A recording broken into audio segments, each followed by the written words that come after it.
Hey, good Good morning, morning. everybody. Welcome. Welcome to Sunday. I know, we're Sunday live.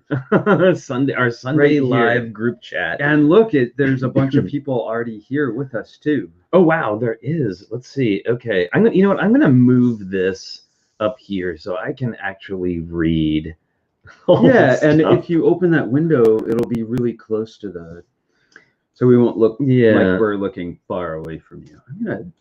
Well, I also have all my controls here. I don't know. I think it's gonna have to go back down Whoa. here. It's one of those. This is one of the days where we don't use our regular software for the stream because we want to be able to have people on. So you know how it is. I don't know why I thought that was funny. I don't either. But let's see. So I want to say hello to your local RuPaul fan. Jason Seacrest is here. Johnny Cat is here. Hey, Johnny. Hey, Johnny. Let's see. Noob Master 69, of course. Rob Ketcherside. Lana is here.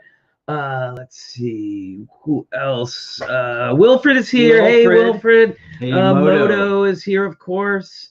Doc Sampson, always good to see you. Drew is here. Drew Bear is here. Drew. Chris Barron, always good to see you. Very, very good. Hope you're having a good weekend, Chris.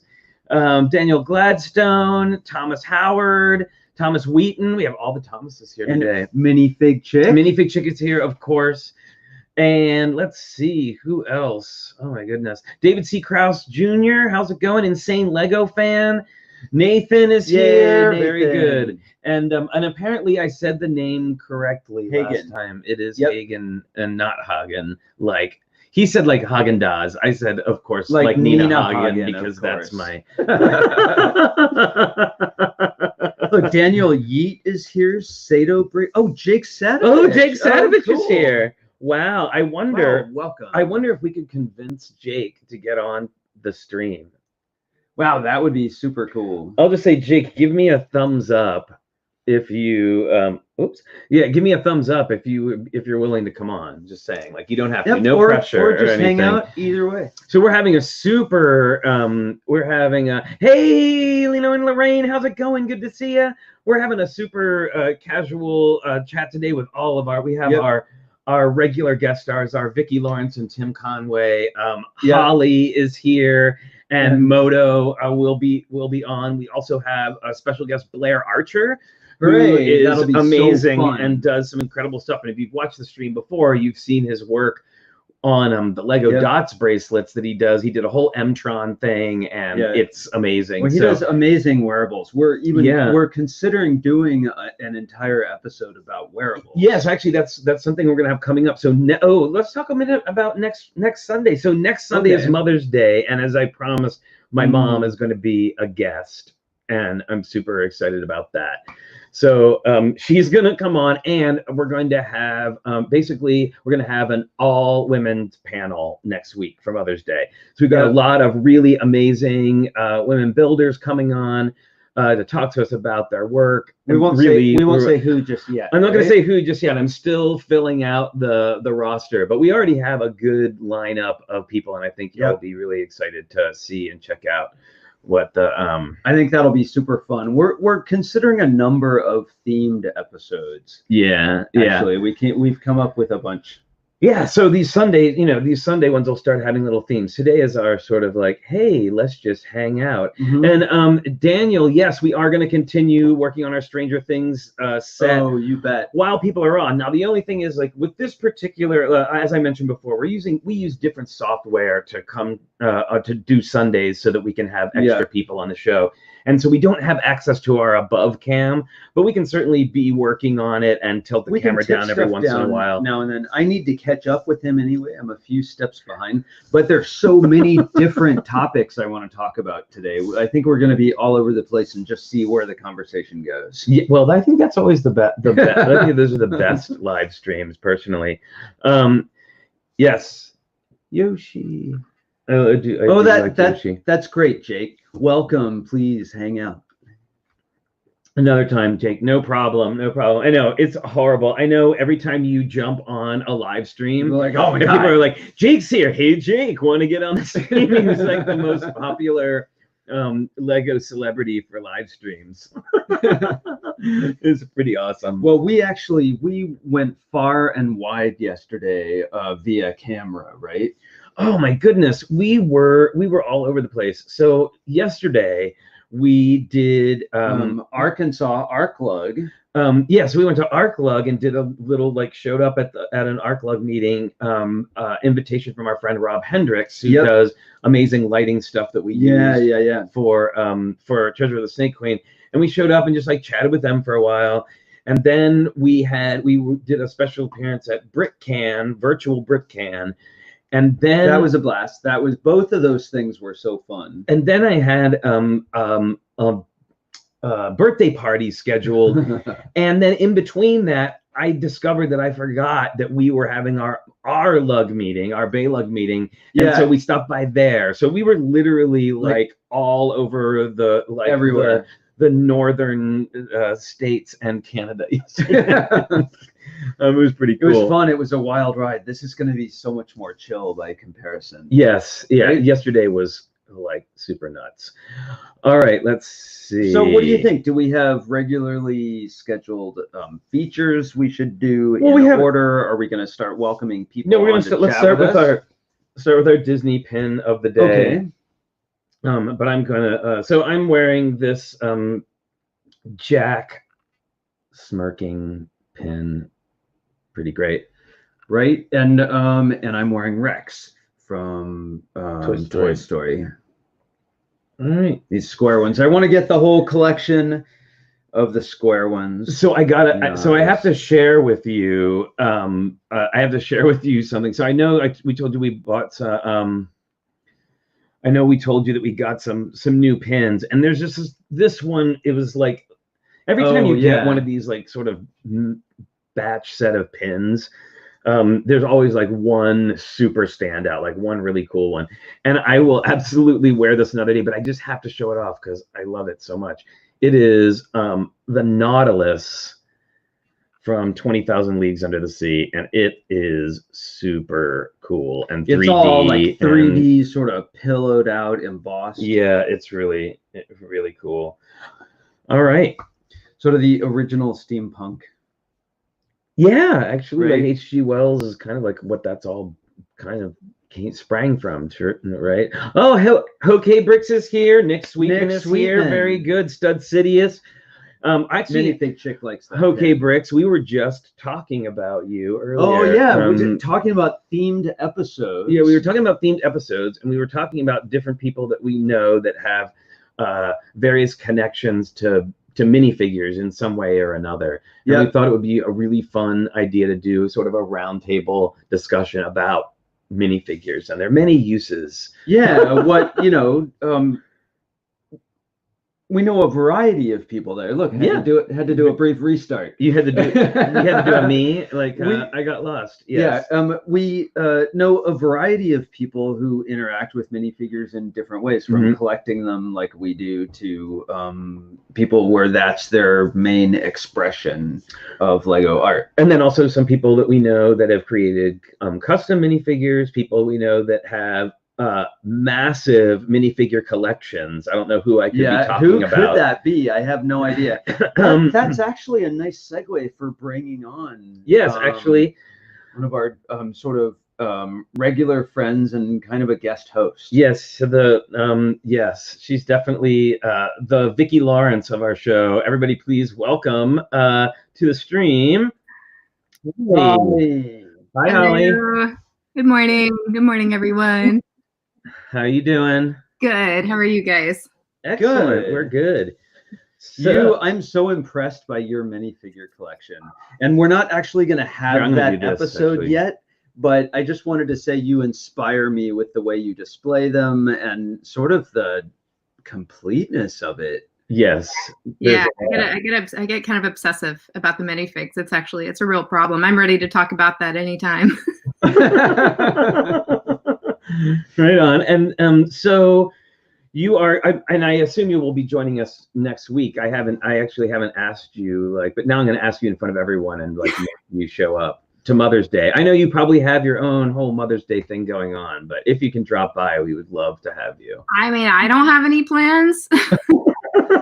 Yeah, well, please come. It would be, you would, if you don't mind, you could be kind of like our guest host for our all-female episode of the Build-In Chat.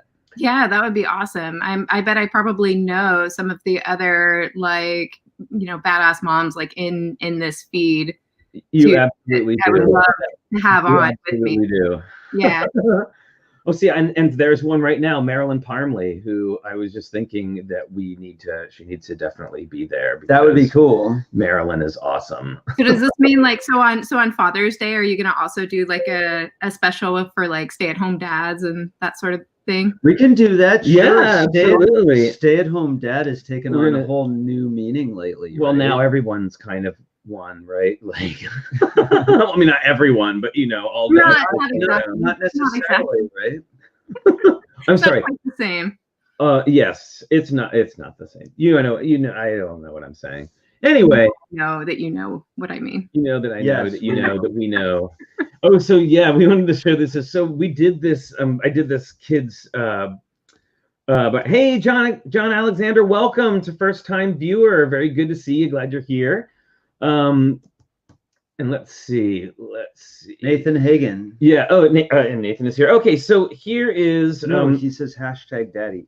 Hashtag daddy. There you go. It'll be a Lego daddy stream. That's a very different stream that we don't need to go down that road. But so yesterday when I was doing this kid's birthday party, I guess they had like coordinated with all the kids. It was like on a Zoom thing, right? And they had gotten all the kids like the favors ahead of time. So all the kids had these like these Lego glasses. I mean, I think they were, you know, like knockoff whatever, but they had build studs on them. And you could build on top of them, and all the kids were wearing them. And I was like, oh, should I make Lego glasses? And they were like, yeah, make Lego glasses. So Richard helped me, and we ended up making these like super simple like Harry Potter style. Those are awesome. It was just, you know, it's like 17 pieces or something. And he wore them, and we put antennas on them. Yeah, we put antennas on them at one point. I think they need eyebrows. They're a little Edith Head. They're kind of, well, they're also a little, from, why do I always forget her name? From The Incredibles? From The Incredibles. She is like, God, you guys, Incredibles. I kid you not. Here's my mug of the day. Edna, yes. Oh, Edna, there you go. Cool. Hooray. So I'm a fan. I love it. Want to actually put like big white circles back here and like a little black dot and make this like and you have to do like the Brad Bird voice too. I'm sure I could manage it. Actually, I'm doing all right. I do all right impressions. It's not much of a stretch. Who's the other one? Professor Trelawney. Oh yeah, they're also kind of Professor Trelawney, right? Like they've got that. I think they're more Trelawney than Harry Potter, actually. They she's one of my favorite characters, and actually like a favorite minifig from. I was going to say, speaking of awesome minifigs, that's from that collection of CMFs. They were amazing. Yeah, see, Richard had to remind me to put my glasses back on, or no one will know who I am. I know. So I have to. Yeah, I feel weird because I can't really see the comments, so I feel like I feel like I need a second pair of glasses that just have like nothing in them that I just wear for the stream, so I can actually read the screen, but people, you know, will actually know who I am when they see me. I have, you know, like that Twilight Zone episode with Burgess Meredith. He's like, finally, I have all the time in the world to read all the books in the world, and then he breaks his glasses. Yeah. So, my office is just in the room over there, and I have a pair of monitor glasses, and they would be perfect for the stream, and they're great for my monitor. And I lost a screw out of them on like the first day. I was like, finally, I have all the. Oh. So yeah. I've ordered, you know, a like zillion screw collection, and we'll see. We'll get them fixed. I have the opposite problem. If I started wearing my glasses, people wouldn't recognize me. Got it. Do you wear glasses to work? Occasionally. They typically bother me. I need glasses, like I wear contacts, of course, but yeah, they just bothers me having them on my face, but I wear them at night usually. So I think probably the only person that see me in them recently was like Boone, Mark, and Sam. Who else was on that call? Bruce. I don't know. They like Zoomed me at 1 a.m. or something. And they're because I'm always up, right? I don't sleep. Yeah. So I'm up at, everybody knows I'm up at 1, 2, 3 in the morning. So he sent me a message like, hey, we're on a Zoom call. Are you up? Do you want to join? And I was like, well, I'm not camera ready by any means, but it was just like a private chat. But yeah, it's like I had the glasses on and just like, it didn't matter. Sam was just laying in bed and like everybody was just totally chill. So that was funny.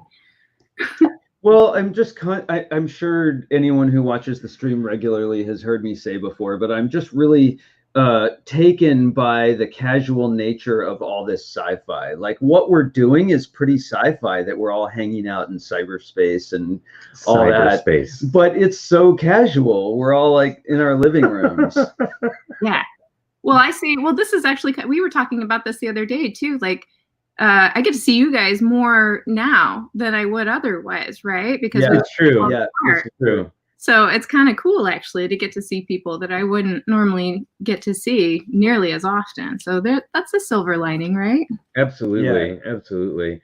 Well, actually, so speaking of seeing people that we don't get to see very often and which we could see more of, we have Blair Archer with us. Oh, hooray. So welcome to the stream, Blair. How's it going? Hey, everybody.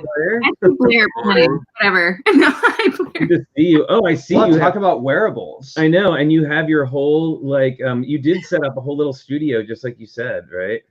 Yeah, a little mini indoor broadcasting room. Yeah. Get more bars. I'm away from my Lego bars, but I'm near the Wi-Fi bars. Very nice. Oh yeah, you need to be near the Wi-Fi bars. Blair's been. What's that? Oh, nothing. I was just noticing Space Unikitty up there. Oh yeah. I know, it's backwards. I know. I always have to do that. I'm like, I don't know what way I'm pointing. No, but I just want to say Blair's been super helpful in helping us get the new stream stuff set up, and he's been doing lots of test streams with me and seeing what we can do. And he was able to help me figure out how we can now interview single guests on our regular regular daily show with all the features and all that. Yeah, so we're super excited about that. Oh, speaking of regular features, speaking of, let's do sticker set show and tell. Did anybody bring? Did you all have stickers by chance? Okay, let's go. Let's start with Blair. And Blair, let me get you up on full screen there. Okay. It was kind of on top of my pile of stickers yet to use for my next sci-fi project. I mean, anytime you get caution stripes, they're super useful. And I love this one too. You got the little like warning one. Have you transferred other stickers to this sheet? Sometimes I take stickers and transfer them to a sheet. Like if they were on a mock or a set that I bought, I can peel them and then put them in a blank space. This is a full sheet. This is a full sheet though that I haven't used yet. I just got it from my friend recently. Cool. That's so funny. For work, I've been creating symbol libraries that I can use for my technical drawings and, going and grabbing symbols I've made over the last 10 years. And so you're doing the analog version of that. Yeah. I'm always hunting for super cool Lego symbols. So I've definitely bought more than one of the Space Police 2 set with the radioactive symbol, different like biohazard and warning. And anytime there's like cool technical details like these guys here with the vents and grills and stuff, I love that for any of my mecha and spaceships. Actually, one of the MOCs I brought today, I just added some decals to, and just a little bit can make a big difference. Yeah, cool. Mark of Mark and Boone, Mark Cruikshank loves those stickers, of course, because he does tons of mech work. Oh, so actually, we got a request real quick from Matt Reynolds. Can we get a close-up of the hat? Oh, yeah. So I kind of have a space theme going today. And this is my space hat. It's a brick gear hat. Whoa, that is have it decked out with space from every different theme that I could find tiles for and people for. Look at all those tiles. That's so cool. Of course, you gotta have the M-Tron magnets on there too. The kids love it when I wear these for like the programs and stuff. But I figured since we're not at any conventions right now, I would just, pretend like I'm at one and wear the Lego shirts, the hats, all the fun I just stuff. thought you dressed like that all the time. I mean, I do, but, I'm not really getting to go out and wear. When you're not wearing a full gas mask to cut the weeds down. Right. I was impressed. That's actually the most, like, what I would expect this sci-fi time to be like. Was that photograph was the epitome of that for me. So Mad Max. Well, with the Utilikilt, I thought just made it. Oh yeah. So before we move on to Holly's sticker pick, let's ladies and gentlemen, it's the Tim Conway of our stream. It's Moto. Moto's here, everyone. Yay. Hi, Moto. Hi, everybody. Hi. Too. So actually, Moto, we're gonna hop over to Holly and see her stickers, and then we'll move on to you, and then we'll do ours. All right, here we go. I'm still going through my stash. I have like a couple of little drawers. Oh, you're still going through your stash. Okay, then we'll do Moto. Moto, you're up. I'm up. All right. Moto's ready. I bought some of these stickers because I thought they'd be really cool for my builds, and they are from a Ninjago set. Ooh, wow. I think we have those stickers. I love them. You probably have them. This is the Secrets of the Forbidden Spinjitzu. Ooh. Nice. But all sorts of cool Ninjago symbols, all the stuff we like, and of course, blue, white. Who doesn't like that? I know, clean and crisp. Nice, fantastic. Nice, ready to go. Yeah. I don't know what I'm going to use them for, but I'm so excited I have them. Very nice. Is that black line just printed on there, or is that another sticker?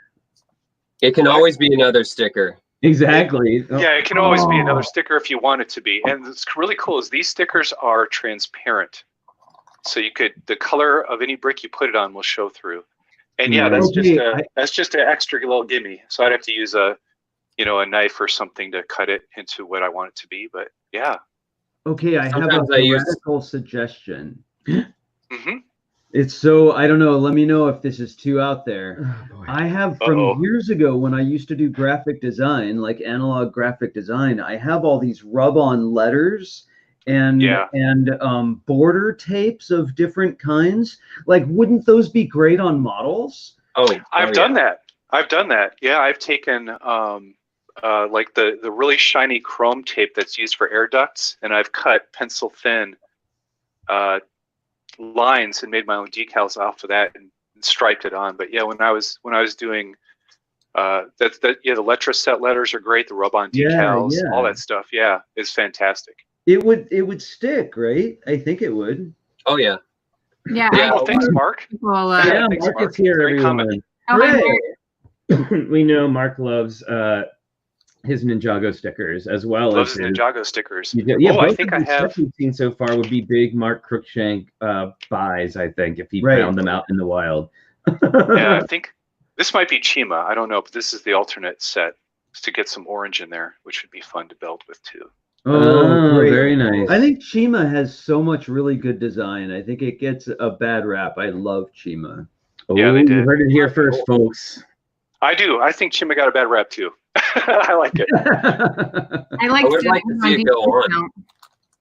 What was that, Holly? I like that it went on deep discount. These are some good prizes at conventions, that's for sure. Oh, well, Jake Sadovich says he loves the dry transfer. So I think we have a quorum that dry transfer is that's awesome. Great. Yeah, and if you figure all that out. If you have an art supply place, you can still buy those really thin taped stuff. They're harder to find because most people do stuff on the computer now, but they still have those really thin line tape for doing tape drawings. Well, and that stuff comes in really handy. Stuff when it was all like wax, right? Like it was wax backings, and he would cut ruby lith and do all this stuff. So he had dozens of different kinds of border tape that he would lay into designs. Yeah. All right. So Holly, are you ready to go? I have tons of stuff here. So let's see. Kind of along the same line as the trans background. I like the ones with the shiny background, so I try to keep a handful of those around. Nice. Now remember, Holly, we're gonna be doing this every Sunday, so don't like blow it all out in the first one. I mean, you're welcome to as many as you like, but I'm just saying. All right, well then I'll just skip to my progress on Apocalypseburg. Oh, very nice. Stickers in progress. I've made it through about half of the stickers, or maybe even a little more than half of the stickers for Apocalypseburg now. So that's my my Apocalypseburg now. Can you hold it up closer to the camera? Yeah, there you go. Wow, that's a lot of stickers. Now, is that the only sticker sheet? What's that? Is that the only sticker sheet? Yeah, thank God. Oh man, Ninjago City has that beat. It has 2 sticker sets. That wow. Like, big. I mean, but also I think that of all of the sets I've ever seen and all the stickers, like the stickers on that set elevate that set, like in an art way, like in a big way. Yeah, I normally wouldn't even apply all the stickers, but these are kind of necessary for setting the scene. You know, anytime you're building something that's like apocalyptic, you really have to have as many little details in there as possible to kind of tell the story. So I find that most of these are pretty necessary. Very cool. Well, they give the designers so much more freedom, right? Because they must have an upward limit of how many printed tiles they can do. Oh, a really tight limit, very tight. Yeah, you guys have to go back and if anyone hasn't watched last week's episode where we had Justin on talking about this sticker sheet, and I have since given him grief about it. Like, what was when I got to the surfboards? There's like you're supposed to put stickers on the surfboards, which I just unacceptable. That's what I said. I was like, really? They've done that before. There's a surfboard sticker in Ninjago City, for sure. And I've seen it in a couple of other ones, because when we did our California Dreamin' mock, we had a bunch of course, like a beach thing, and there was a whole bunch of surfers, and we were trying to differentiate between all the surfboards. And so we ended up putting a lot of stickers. Here's the surfboard stickers that I just refused to apply. Oh, hang on, let's see. Oh, but they're so cool. They're so good, but how good would those have been as printed surfboards? I would have bought like a dozen of those. Yes, well, yeah, agreed. It's true. Yeah. Pretty cool. Yeah. I've run into a similar issue actually on something I have here for show and tell. Sure. Let's get you. Would be here. Stickered skateboards. Yeah. Oh yes, minifig chick just that. I don't know if it's going to focus on that, but if they grab it on the side where they made it like 3.18 millimeters, it'll peel the sticker. Yeah, get messed up. Which is unfortunate. Oh dear. See, that's what I said too. I was like, as soon as you put the surfboard in the water, then the sticker will. That is the end of it. That's the end of it. Oh my god. Oh, so JB is here. Hey JB, Joshua Zender is here. Sorry, just saying, catching up with some people coming into the stream. Stud Sidious is here. Oh yes, very good. We got it's a good one. Did you say hi to Rob Ketcherside? I did. We did at the beginning. All right, so we have all of our friends. All of our friends are here. It is amazing. Yeah. So we're featuring sort of one half sticker sheet and one sort of sticker sheet, one that's been literally cut in half, and then one that's got pieces missing. So I have to say, like, our friend Drew Bear, who's a great friend of the stream, he like just came over and dropped off like a sandwich bag full of stickers. He's like, I already went through and pulled everything I want, just like have whatever take whatever you want. And so we pulled a bunch of different stuff, but this is our ours for today. So this is what we have today. The cut in half one. This one is the upper half of a sticker sheet. Is it gonna autofocus? Maybe it's not. Oh, you got numbers on there. Yeah. Right. Okay. Will you hold this, Flynn? Yep. This is 134071A. It's 10 by 18 studs from 2018, the Hogwarts Express. And it's got the awesome, I don't think it's going to focus, but it's got the, it did. It's got the awesome Sirius Black wanted poster sticker. And that clock face too. Yeah, and a really great clock face. So that'll be fun. Okay, and then Flynn, will you hold this one up? I will. If I push it up slowly to the camera, it autofocuses. So Look how glittery. I love it. Yeah, I love all the look. It focused, and that kooky shape in the figure in the corner. This is 13.5 by 10.5 studs. The Trolls World Tour Pop Village Celebration. Okay, I think I just ordered that set, so now I'm really excited. So what's great is, well, what's cool too is look how much unused glittery parts there are. Like you can totally cut those and use them for some other stuff. Like there's a lot of open space there. I've thought about using a hole punch on, on the negative space of sticker sheets. Uh-oh, Flynn's going and coming back. Who knows what's going on? Gotta go buy turnips. Okay, this is a great time for me to transition into saying, oh, he left me without the mouse. Hi, I'm back. Oh, sorry.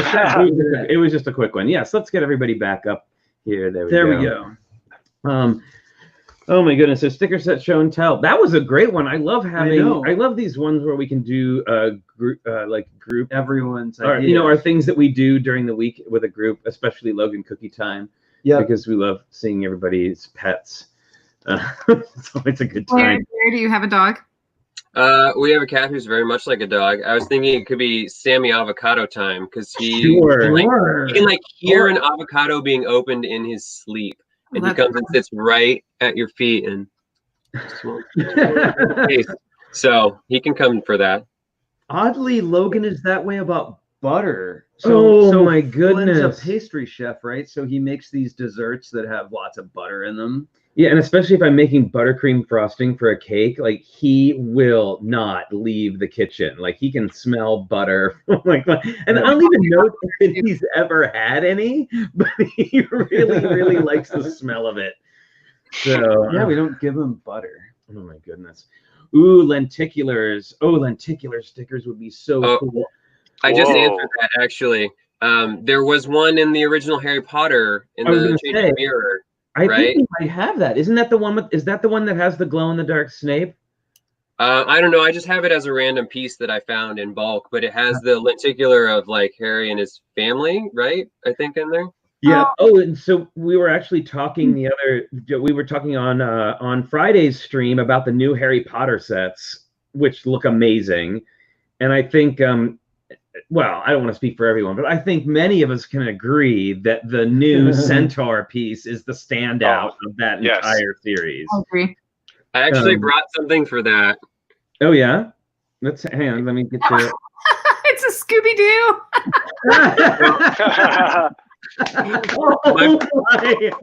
I love it, Blair. Man, you put some stuff together and it's just so wild. So I can't take full credit for this. My friend David, who owns the Bricks and Minifigs in Canby, showed me this, and it's pretty amazing. But I tricked it out with some. I got a really nice flesh matching to the Scooby-Doo, and then I tricked them out with a little hairdo and a bow. And I'm dying from this. I love that. That's one of my favorite shields. That is great. Amazing. You need to make adventures for that character. Oh wow! Oh yeah. And this is what makes you a genius. That is. Like I said, I didn't come up with the combo, but it's really cool. The mini doll just slides right on there. Oh man, that is the greatest thing I've seen today, if not all week. That's pretty awesome. Nick Sweetman, exactly. I have a feeling we're going to be seeing some things popping up, some MOCs popping up with that combination now from some. I hope Someone so. could repaint one. If you repaint the Scooby-Doo body, I mean, that could go miles. Wow, that's pretty amazing. That's pretty amazing. All right, I have a nerd thing that I want to share. We Flynn and I play D&D. Oh, there's your bingo card, D&D reference. D&D mentioned, yep. And before we started staying home all the time, we would play, once every month or 6 weeks or a couple months, something like that. But we've played pretty regularly. Ooh, D20. Oh, very nice. Yes, we've been rolling D20s all week to see who gets to build, who gets to work on the upside down portion of the Stranger Things set. Right. So to that end, and the Stranger Things. Yeah. What did I say? You said hidden side. Did I say hidden side? Well, that's okay. I called the upside down the underside the other day. The down below. At any rate, for our D&D games and also for rolling for Stranger Things, I made this dice rolling tray. Thanks.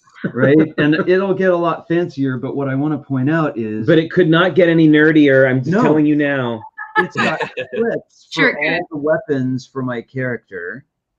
Right, all the weapons my character does. Plus, I made a mini figure of my character, but I didn't have leather armor, so he's wearing a sweater. He's wearing a cable knit sweater instead. We'll have to. Hopefully it's a heavy knit. It's a heavy knit to stop the sword blows from hitting you. But oh boy. Yeah, maybe he'll cast a spell on it or something. So there's my sweater. This would have been amazing. The underwear. I'm sorry. I'm like, and I find that hilarious. All right. The underwear. It could only be funnier if it was underpants. It's hilarious. Wow, we have really we have gone down a rabbit hole. Okay, I'm gonna refill the coffee. Are you sure that's a good idea? Yeah, I think more. All right. So what's everybody working on? We haven't yet talked about what everybody's working on today. Oh, good. Everybody's got their coffee. Very good. Very good. Blair has a water. Very good. That's fair. Water is good. Cable knit J. Crew armor. Sweater. Oh my god. It's like a +1 to defense. So what's everybody? So Blair, I know that you've got some stuff to show us today. Yes, things that you're working on or have worked on. So let's get. I brought mostly stuff that I have worked on. Okay. Some of the stuff I finished just recently. So let's see.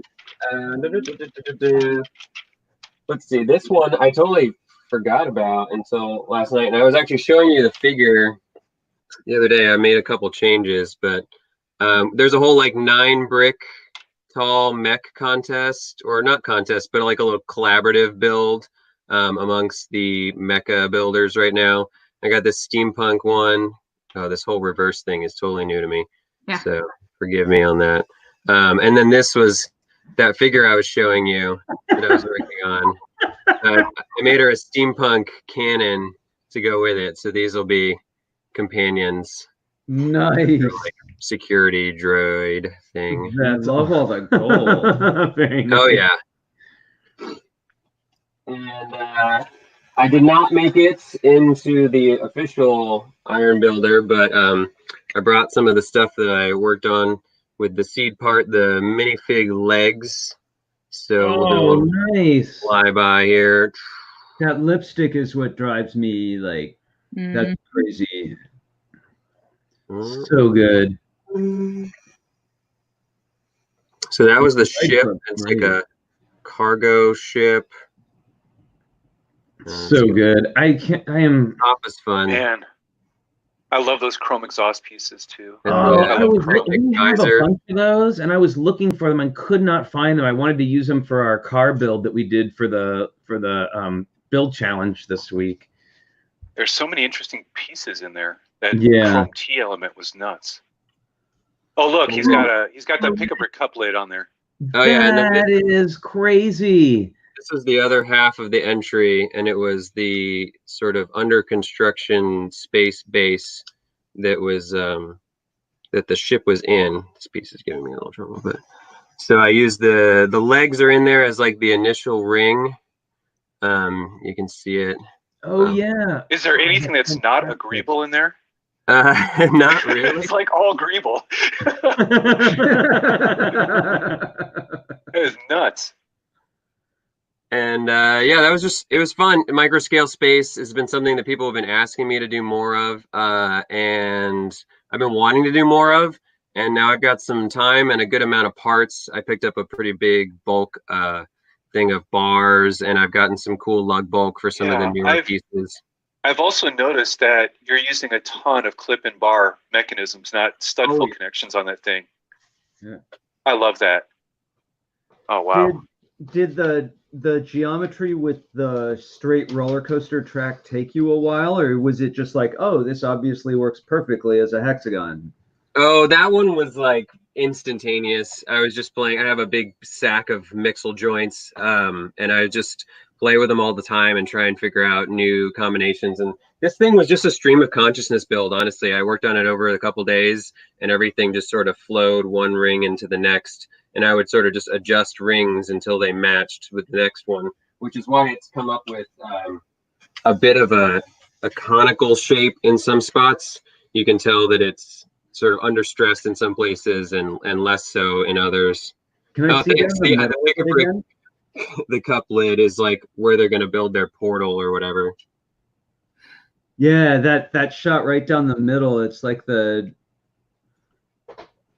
it's so symmetrical, but asymmetrical with the yellow pieces. It's cool. Yeah.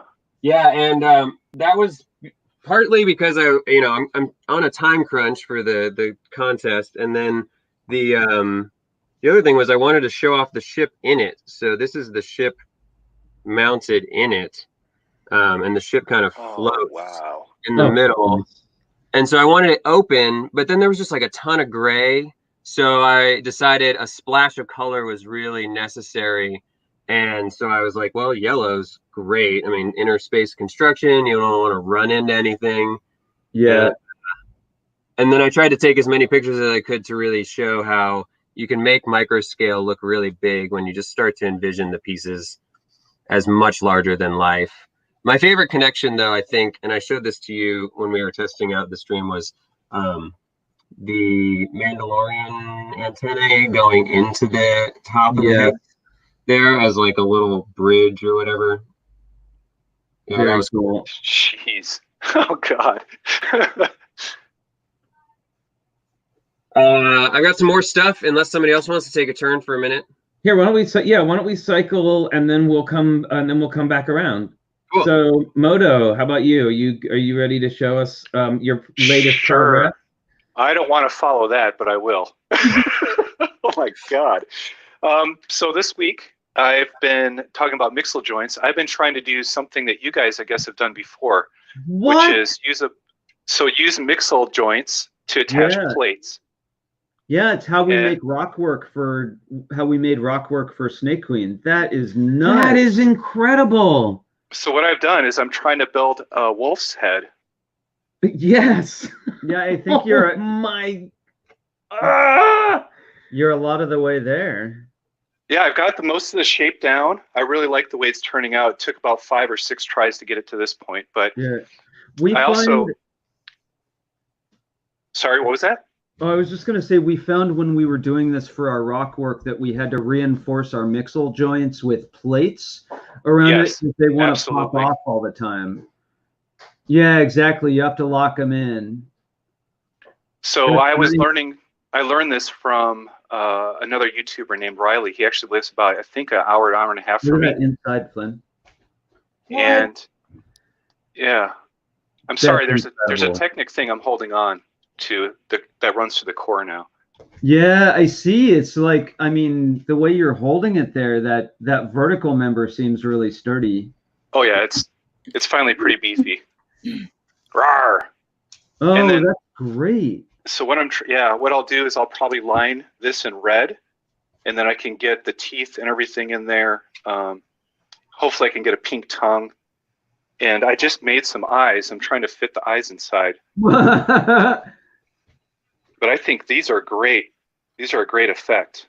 Wait, I couldn't tell that was Lego at first because it looked so like glassy. Doesn't it look real? It's crazy. That's a cool illusion. It looks really nice. I think it looks very beautiful. And then I put the glitter, there's a new glitter type of dish, blue dish, transparent dish, because at night, you know, like cats or dogs, you get a little bit of that reflection coming off the back of the eye. Holy crap, dude. Yeah, I just double stacked the transparent blue dishes on the white dish, because that's kind of how an eye works. Yeah. And then the pupil gives it just one of those slider pieces on the bottom. but it gives the right look to how an eye actually refracts light to where it's going into the back. Yeah, if I just think it's a beautiful effect. Over that, yep. That is incredible. So I think it'll look really good when it's done. Okay, so looks good already. My goodness. I have this crazy idea. Once you've made your whole piece, would you ever consider adding animation to it? Because if you ever moved an eye stop motion, yeah. No, like robotics. That eye would be really compelling. Yeah. Yeah, I can move the mouth too a little bit. It's Moto. But yeah, that's my stuff. Minifig Chick's asking, what set is the glitter piece from? I don't know. I bricklinked it. I just saw it on Bricklink, and they had a dozen of them, and I could not buy it. It don't. Could be a new Elsa set, or like a Frozen set, or a full set. I think it's probably a Disney princess set or something like that, or maybe a Frozen, or I don't know. I'd have to look it up, but it is. These new dishes with the glitter. You know me and glitter. Yes, us too. I can't say no to glitter. So look at Belleville. It could be a Belleville part. There's a lot of glitter parts in that line. It's true. Yeah, I have a feeling this is a more modern piece. It probably came out this year. Got it. Probably I don't know, but yeah, I wish I could. If I stop and turn to my laptop, I'll look it up while someone else is going. Can you share the piece without the black part on it again? Yeah, they would be called dish. That's right. Like, it is a dish. 4x4. Let me set this down. Radar dish, 4x4. It's a radar dish. Wow. Translucent blue radar dish. Somebody says Harry Potter. Yeah, a dish with glitter was in Harry Potter. Okay. Very cool. Thank you for looking up, folks, so I don't have to. Does the hole go all the way through? Oh, I should. The glitter's molded into it. It's not a. The hole. Yes. That's a new mold. It can take a bar element all the way through. That's new. Oh, we never did that before. Oh my gosh, I need those in Flash. So just to demonstrate. Now we all know if you take translucent, it's going to suck trying to get it apart. But there you go. Nice. Well, that's so great for magical effects. Yeah. Yep. And like space too. Yeah. Oh, you know me in space. Yeah. I'm digging it. I would think about it like anything to bring light into the piece. Yeah. Exactly. Yeah. All right. So using a bunch of dishes, you get a realistic eye. Who knew? That's great. That's so good. Thank you, Rob. You are forgiven. It's fine. We appreciate you looking for it. That's great. Awesome. That looks amazing, Moto. I can't wait to see it when it is finished. I'm already super impressed. I just need to ask one follow-up question. Mm-hmm. Are you what will the final finished surface be? Well, because it's fur, I want to keep the studs showing. So I'm not going to smooth it out too much. What I am contemplating is I have dark gray pieces here. I've got light gray pieces here, and then I've got the black types of pieces here. So I'm thinking if I can go one plate above and layer in kind of the gray and the black to give it a true wolf's appearance, then I'd be done and finished. And leaving the studs out. This normally I smooth stuff out, but I'm really digging the texture on this one. It's so cool. So I don't want to over smooth it. I just kind of like the idea that you can look at it and it doesn't seem.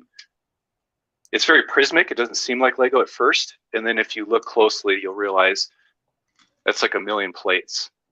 So I don't want to over smooth it too much. Plus, you don't want to get it too heavy.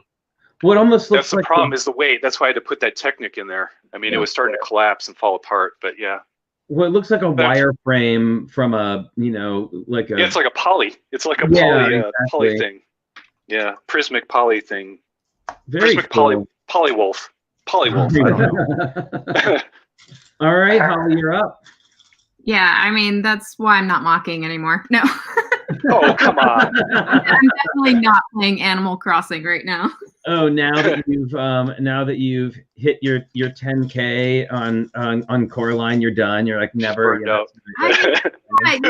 Funny. I actually did sort of feel that way. Although I have built a couple of things. Like I built Susan last year, which did take a while because, you know, again, I keep using this as an excuse, but I work full time. I've got kids. I have a lot of other. That is not an excuse. Home renovations. A legitimate thing. So yeah, it's kind of hard to not get discouraged in this, especially when you're really immersed in this. I'll call it a culture, right? I mean, it's a community, but there really is kind of this like AFOL culture, and you're, at least with me, you know, I'm pretty immersed in it. So I get this daily feed of seeing everybody's MOCs and what people are doing. It's hard, right, to like not get discouraged when you're seeing things and you maybe you have like really great ideas, but you know you just don't have the time. Or for a while, for like months there, I couldn't even buy sets or parts because we were in the process of moving, so I wouldn't have had any place to put anything. I couldn't get all my parts out to build, so it was pretty depressing for a while.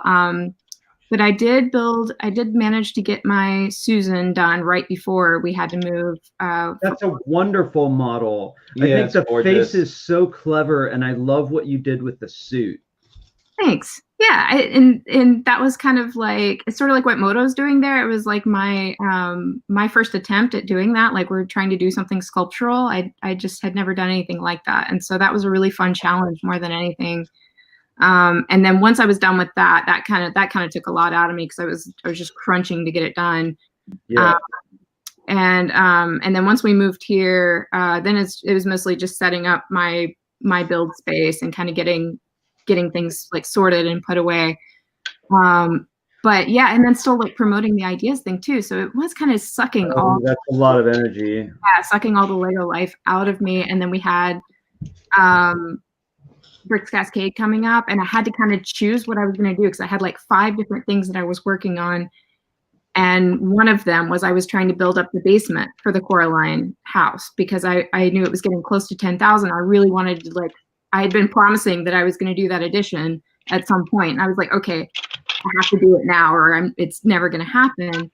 But it was hard because I was so sick of it. Yeah, that's the thing with long-term projects. Yeah, right? I really wanted to work on these other new things. Like I started Mitch's van for the Paranorman build that I wanted to do and had a couple other things going. And I finally just decided like, okay, I'm going to actually finish this one thing before I move on. So that's what I ended up doing, was finishing that. And then most recently, it was actually kind of cool. Somebody talked me into doing that music challenge for Lego Ideas. Yeah. Oh, yeah. And I remember thinking at that time, like, there's just no freaking way. Like, I'm still working and I only had like 2 weeks to do it. And I had to come up, you know, and I didn't even have an idea. It was just somebody else trying to convince me to do it. So then I'm like pressuring myself for an idea. And I'm sure everybody else has had that experience too, right? Like, all the time. Something, or you've got a con coming up and you're just like, I have to have an idea now. And it has to be good enough that it's worth all this time and effort and money I'm about to put into it. Yeah. Yeah. I think about that for myself. I'm not saying in terms of anyone else, but for myself, I think about that in terms of bravery, right? Like I see, you know, Moto and Blair's things here, and I see the Coraline house, and I think, well, gosh, I'm not going to be able to make anything as cool as that. Or, you know, what if people hate this thing that I'm going to make, or I don't know how to do it. And I just have to be brave and like put some bricks together. And if it's not good enough, so what? You know, like for me, I think for me, the trick has always been to build something for myself. Like I've never even had any thought about, which is kind of a funny thing considering 2 of like the 5 things I've ever built have been for ideas. So that does kind of go out to a public forum, but there's still things that are very personal to me that I care about. And I kind of don't care if anybody else doesn't care about it. I think it's cool. Yeah. You have to have that mentality of like, once you have that idea that sparks something for you, then it's worth it no matter what, right? Well, the most successful stuff that Flynn and I have built have been that way, you know, because I wasn't trying to. I think there are lots of people who are really good at spaceships, and you know that's not where I've put a lot of my experience. And we weren't doing that. We were making a fantasy piece based on D&D, and I think people saw that it was, you know, I think we had something to say there. Yeah. Yeah, so I kind of to answer the question, like the only MOC that I've built recently was just the digital design for it was the Sun Studio from Memphis, Tennessee, which is where I grew up. So I don't have anything to show because again, I only had 2 weeks to do it, and not a great way of getting parts right now since everything's shut down. I can't go to Bricks and Minifigs or the Lego store. So I did it all digitally and then submitted it to Lego Ideas. So I think it's still there under my profile. So if you have the link to Coraline, then you'll see the Sun Studio. It's pretty cool. It's cool. And a lot of the people in the chat are sending you good vibes, Holly. Yeah. Thanks, guys. And by the way, I would hate to think that, for me, when I build, I don't want my builds to be intimidating. That's not why I'm doing it. I'm just building it for myself. I mean, you guys say, oh, you see Moto and then you don't want to do anything. I would hope that instead it would be inspirational of, I have my pieces, I have stuff around me, and when I build, I am building for myself, and I'm trying to make it look how I want it to look good. And I hope everybody would just do that. You just sit down and you make your things, and they turn out or they don't. And I have stuff that doesn't turn out. I've got, the first attempt at my little wolf thing is pretty awful looking. It's just kind of mashed together. You're being too hard on it. So you build it like one scale, which is like over the top, right? I think that's awesome. Oh yeah, well yeah, I know the scale gets away from me all the time. I think I'm going to build something small, and next thing I know, it's the size of my head. I don't know. Well, your relative pixel size is smaller. If you build larger, then it can be more detailed because a stud is relatively so much smaller. That's building smaller is a challenge in and of itself, for sure. Yeah, absolutely. But yeah, I just hope that everybody is, they're going to build their things and have fun doing it, and don't get intimidated. I get intimidated by other builders too that I see on YouTube and elsewhere. I'm just every builder I've talked to has gone through the same thing where they go through some like period of time where they just feel completely like worthless, or they're uninspired. Or I know I talked to Flynn actually right after LEGO Masters, and he was talking about how depleted he felt, and he was trying to get something. You're right. You were trying to get something together for, I think, Bricks LA, and you were talking about how wiped out you were creatively, and I was like, you are allowed, sir. Like, by the way, is the chat freaking out that we haven't done Logan cookie time yet? Oh my goodness! Look at that. I haven't. You know what? I haven't even seen anybody. Yeah, I just looked at the time. No, I haven't, because we've been just chatting here. Yeah, we've been keeping it casual. Yeah, it's very casual. We are keeping it very casual for the bingo card. Should we get the puppy? I gotta go get my puppy. Oh, I would have to get my puppy too. Everybody get. So I'm gonna set the headset down, and I'm gonna go grab my puppers. Awesome! This is great. Very good. All right, so I guess would your cat come? Where is she? Okay, I'm gonna switch over here. I'll just switch over to us for the moment while everybody is gathering their various pets. I know. You know what? I gotta say that must mean it's been an interesting chat if people forgot about Logan Cookie Time, which they didn't even forget when we had Justin Ramsden, senior Lego designer, on the show. Oh, and by the way, everyone, I should tell you. I am getting. I got to tell y'all, we have some really exciting special guests coming up. I've been tapping into my inner bravery and just kind of reaching out to some people and being like, hey, would you consider appearing on our little live stream thing? And they've all said yes, and I'm so excited. So coming up, especially now that we can do single guests on our regular stream, I'm so incredibly excited for to be able to have these people on. And I think you will be too. Enjoy chatting with them. Yeah, absolutely. All right, so let me get. Oh, I don't remember saying hi to Brickanista today. Oh, hi, Brickanista. How's it going? All right, everybody. It looks like everybody is. Oh yes, everybody is ready, and Logan is especially ready. Everybody, it's Logan Cookie Time. Oh look. Scales, there's puppies. Look at the puppies. Lots of puppies. Puppies and a cat. Look, Logan, look at the good boy. girl. Okay, here we go.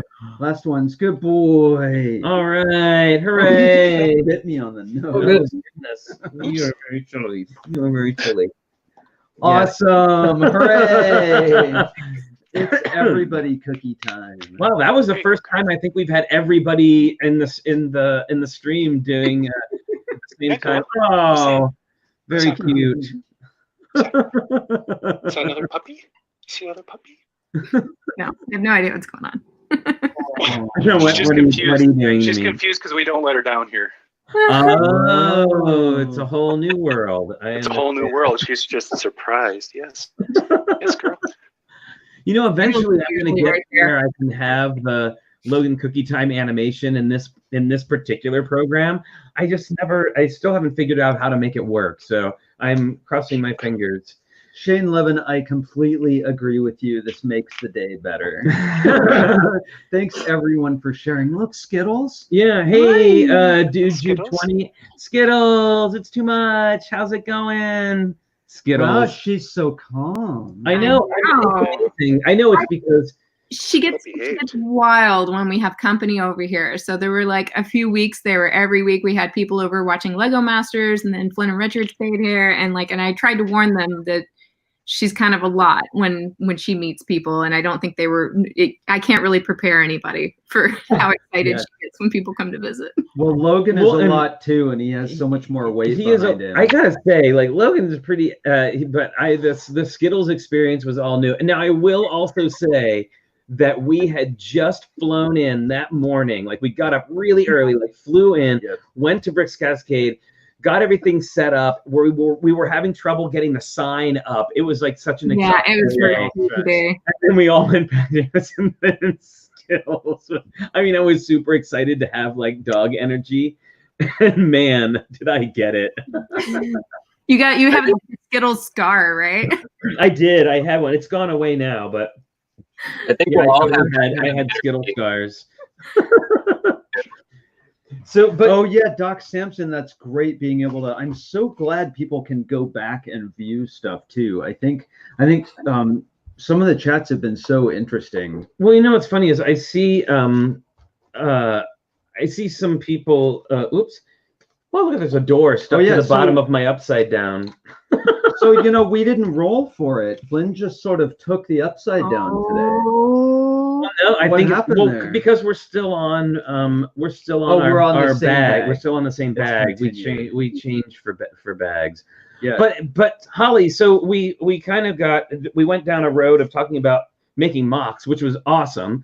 But you're also actually working on a set. So that's what I do when if I'm typically I kind of rotate. So if I'm done with a MOC or I don't have any ideas for a MOC, then I try to build sets. And I hadn't even actually built any sets in like almost a couple of years, really. I think Voltron was like the last one that I had built.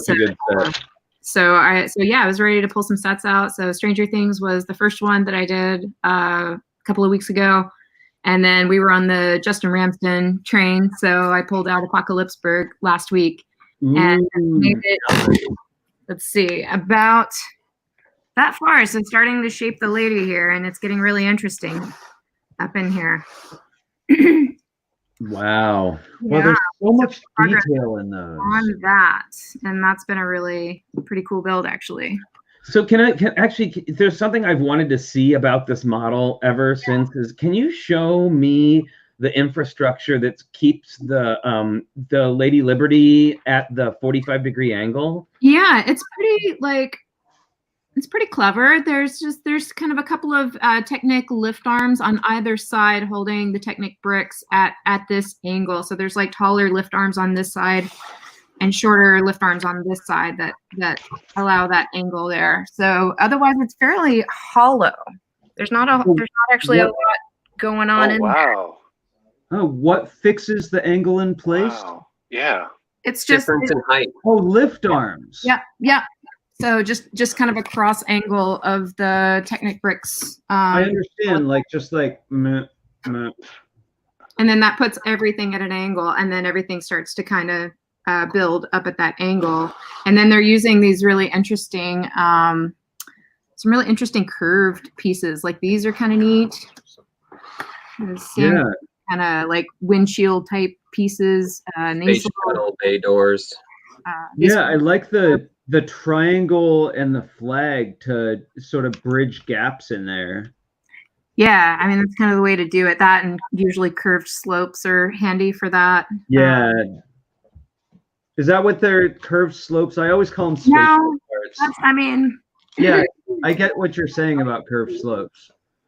Yeah, that's typically what I use. I end up using a lot of curved slopes and slopes in general to fill gaps. There's a little bit more like planar work going on in here.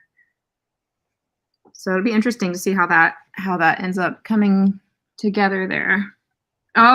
Speaking of minifigs, so that was kind of Justin's response when I gave him crap about the surfboards not being printed. He's like, well, who needs a printed surfboard when you have like, you know, a super cool like Batman figure? And he's not wrong about that, because that is sorry, let's get you back up on the front there. Yeah, and I'm thinking, is that the one that has like the tire? Yes. Like the tire tread, some shoulder things.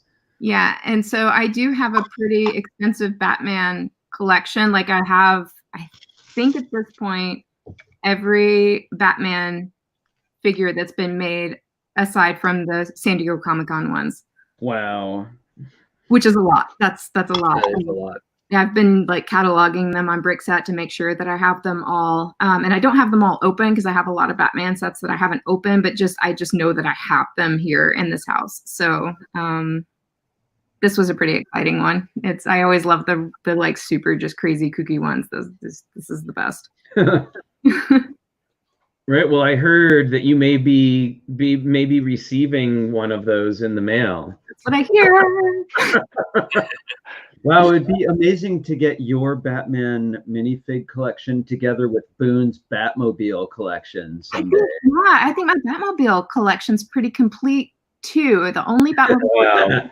Wow. Of course it is. I'm not surprised. I love Batman. I'm so well. You know, actually, when I came out of I won't call it dark ages, but my dim ages, because there was really only, I think, a few college years that, or really more like high school years that I wasn't into Lego. By college, I started buying sets again, and I think some of the first sets that I bought at that time were the original Batman, when it was just the Batman series. Remember? Yeah.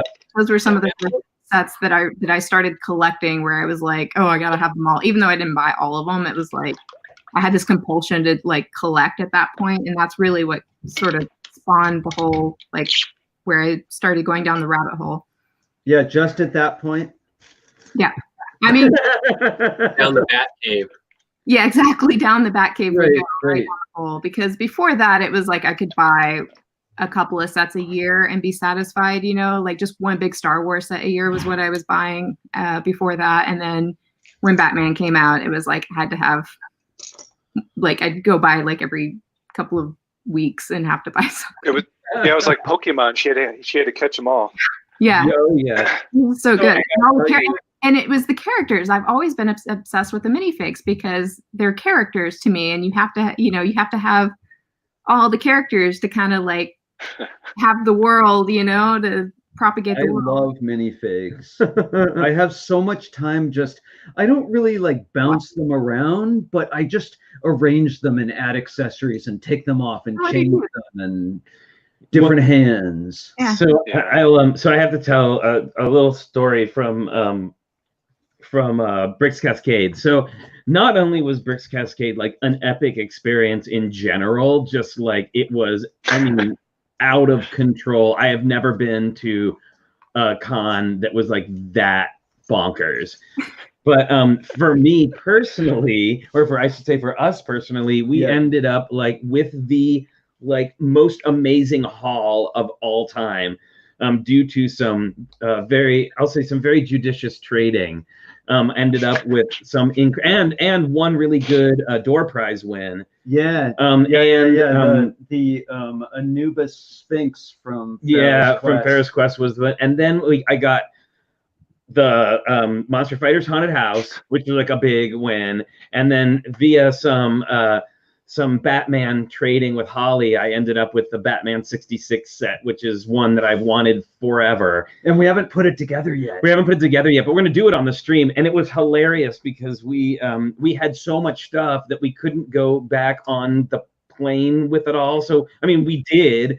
So we were like at the airport, like collapsing boxes and like pouring their contents into like Bricks Cascade con bags and like carrying. Like, oh man, just wait. If Scareback happens, or if it doesn't happen this year, we'll just pretend it's all getting put off to next year. So that's what I'm gonna say. I'll say when you go to Scareback, it's like 5 times that the haul issue that you end up with, and trying to cram stuff into suitcases and the stuff you have to ship back. I mean, it's like you I don't even know how it happens, because I did it. I've done it 2 years now. And even the second year, I was like, okay, I learned my lesson last year. I'm going to know exactly how much I need. In fact, this past year, I even took an extra suitcase with me with a bunch of stuff. It was packed full of stuff that I was dropping off there, like stuff I had to bring for people living in Denmark, right? And I kind of in my mind thought, okay, if I take this big suitcase full of stuff and drop it off there, that gives me a whole big the biggest suitcase you can buy available to bring back. And I was still like cramming stuff and to try to get everything back. Did you wind up with like an extra weight charge or anything like that? I did. Yeah, that got me both years. I was like, I can't believe this happened again. Yeah. And weren't you telling me there's some kind of like weird tax thing? Oh, yeah, the VAT kills you. VAT, yeah. It almost isn't worth it. Like you don't buy like regular things there. Like anything you can buy in the States, you typically don't buy there. What was getting me was like I had, again, in judicial trading, had worked out a few, like special items, like employee only items that I had acquired. Ooh. And they had the big, what do they call that? Somebody's going to know, that big box that you buy as part of the con. Like the play brick, that stuff? Is that what they call it? The play brick box? I think so. That's what they used to call it when they sent it, like when we would get them, like people in Lug would order them, and then like they would floor sweeping. Yeah, and it's just the support brick or anything like that. It's not support brick though. It's like it's basically it is like a play brick box, where it's just a box full of random parts and pieces. And you get like a bag of 500 gray puppies or something. Yeah. It's like a mystery box, right? That would be all the cookie times would be in that bag. Exactly. So I ended up buying one of those, and that by itself, I had no real idea of like how big that was going to be. That was half a suitcase by itself. So that's what got me. And then also, the exclusives, or they used to be, I guess, maybe they're not exclusive anymore. The exclusives that you could get at the Lego house. Booster brick in the chat. Booster brick. Booster brick. Real quick, I wanted to say hi to Hooded One, who's here all the way from the Netherlands. Wow. Hi, welcome. Thanks for being welcome. Hey, that's so cool. And thank you to Minifig Chick for modding the chat today while I'm not there. She's done a great job. Hopefully, there's not a huge need. No, it's been going really well. Yeah. Yes. Holly, my secret plan is to get the biggest suitcase we can get, like one of those roller things, right? A hard case, and then get a big fold down duffel bag that goes in it. Yeah, that's what Bob did. That's my plan. Last year. That's what I don't want to get regular sets, but I'd love to get a bunch of Fabuland and old, big, colorful stuff. Flea markets. I hear the flea markets are just full of amazing stuff. There are like bins full of Fabuland figures and all the marbled bricks and vintage stuff. It's incredible what you can find in the market. But Loplet's closed. Oh, I gotta say, we just received our very first Fabuland figure yesterday, and I'm so excited. Oh. So our good friend Dave, he's just the nicest guy, and he's like, I'm just stuck at home. He's an amazing cook. Oh yeah. So he comes by like every week or so and like drops off like a bag of food that he made, because he makes too much for like him and his wife to eat. And he also drops them off to some other friends around. And then he always has like a bag of Lego from Bricks and Minifigures. I think we've talked about him before. He has a bit of a brick picking problem. Maybe not a problem, a thing. And he loves the brick. and he knows the stuff that we like. So whenever he's picking, he always like has a little extra bag that he throws stuff in for us, like greenery and all that. And he dropped one off yesterday, and he's like, I've had this forever. I had no idea what it was, and I saw you guys talking about it on the stream, so I threw it in the bag for you, and it's a panda. It's like a little panda guy. So yeah, I was about that. Being the warrior that he is, he's figured out a way to appropriately social distance while picking bulk bricks. Yeah, it's pretty amazing. Yeah. Wow. Oh, thank you, Hooded One. Look at that. Congrats. Nice, right? That's awesome. That's why I signed up too. Oh, guys. Yeah, you should definitely have, even though it's over, if you don't have an ideas account, you should definitely get one, because there's always some really spectacular ideas on there, and some of my favorite sets are idea sets. They always end up being like awesome. And they've come a long way too. The ideas platform used to be kind of clunky, but now they've really put everything under one roof, and that's where the contests are. I think the Lego House contest that I won last year is going on right now. The one for the minifig zone and the green room for the alternative plant challenge. So they've really incorporated a lot of social media into the Lego Ideas platform now. Yeah, it's just a great way to support your friendly neighborhood like AFOLs, right?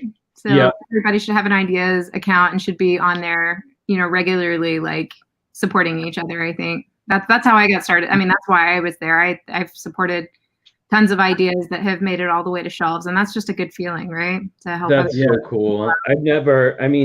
People are often, it's funny because they, I think like whenever you see a really good model, for a lot of people, their go-to thing as a compliment is like, oh my God, you should put that on ideas. Like that's always kind of like the first thing. And I appreciate it so much as a compliment, but I just don't know if I am, okay, Moto, you're terrifying right now. I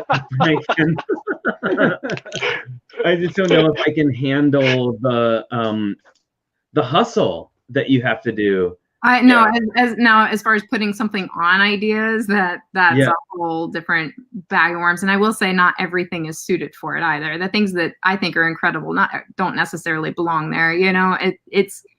There's a whole lot of variables that go into ideas sets. I mean, it has to be something that's marketable. It has to be something not only popular, but it has to have like some longevity to it, to the popularities. Like,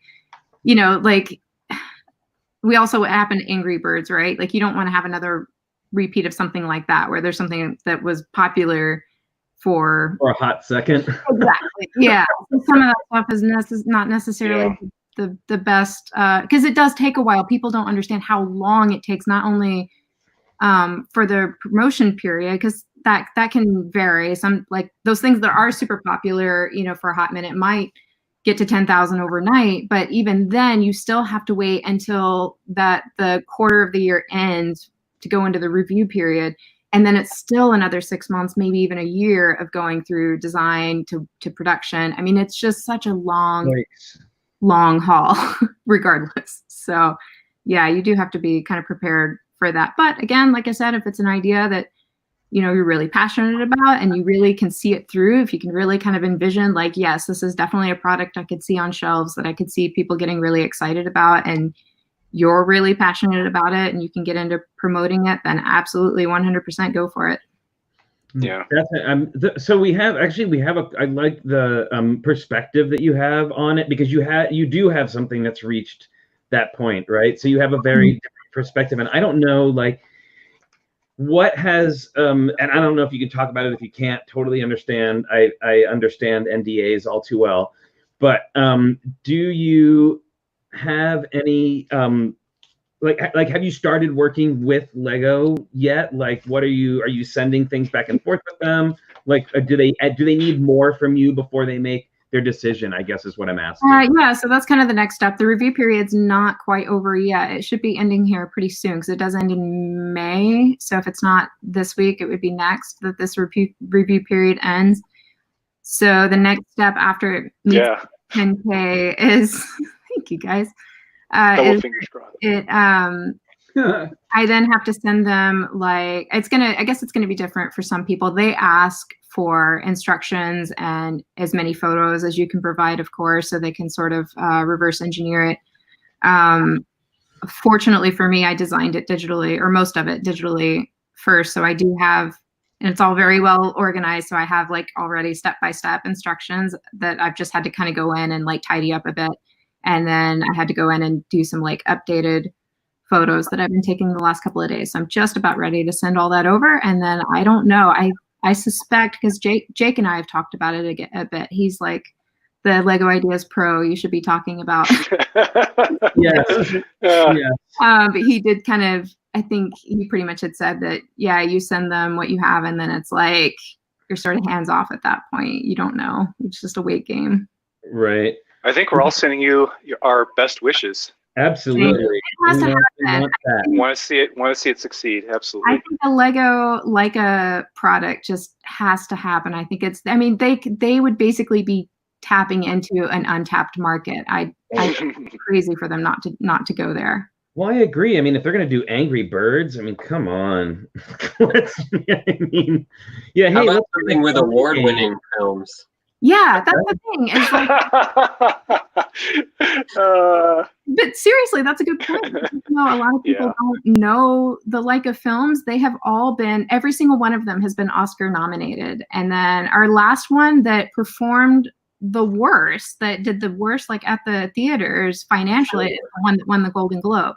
Yes. So it's not that there's not potential there. That's why I say it's like an untapped market. Like if it just had the marketing and it had kind of that, the notoriety that Lego could provide, I think people would just like, it would be like a Nightmare Before Christmas thing. Like that was the same thing where it just nobody knew what it was and it didn't do well financially. And then 10 years later, it started, Yep. And by the way, the chat agrees with you. They're all with you. Yes.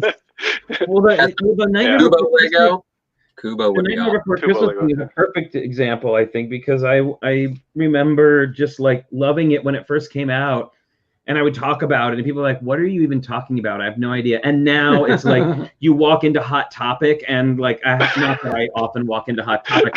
When you do, it is like one entire wall is nothing but every Nightmare Before Christmas thing that you could possibly find. I remember how excited I was the first time I started seeing that. As Blair holds the cup. This is actually from the business store. Thank you.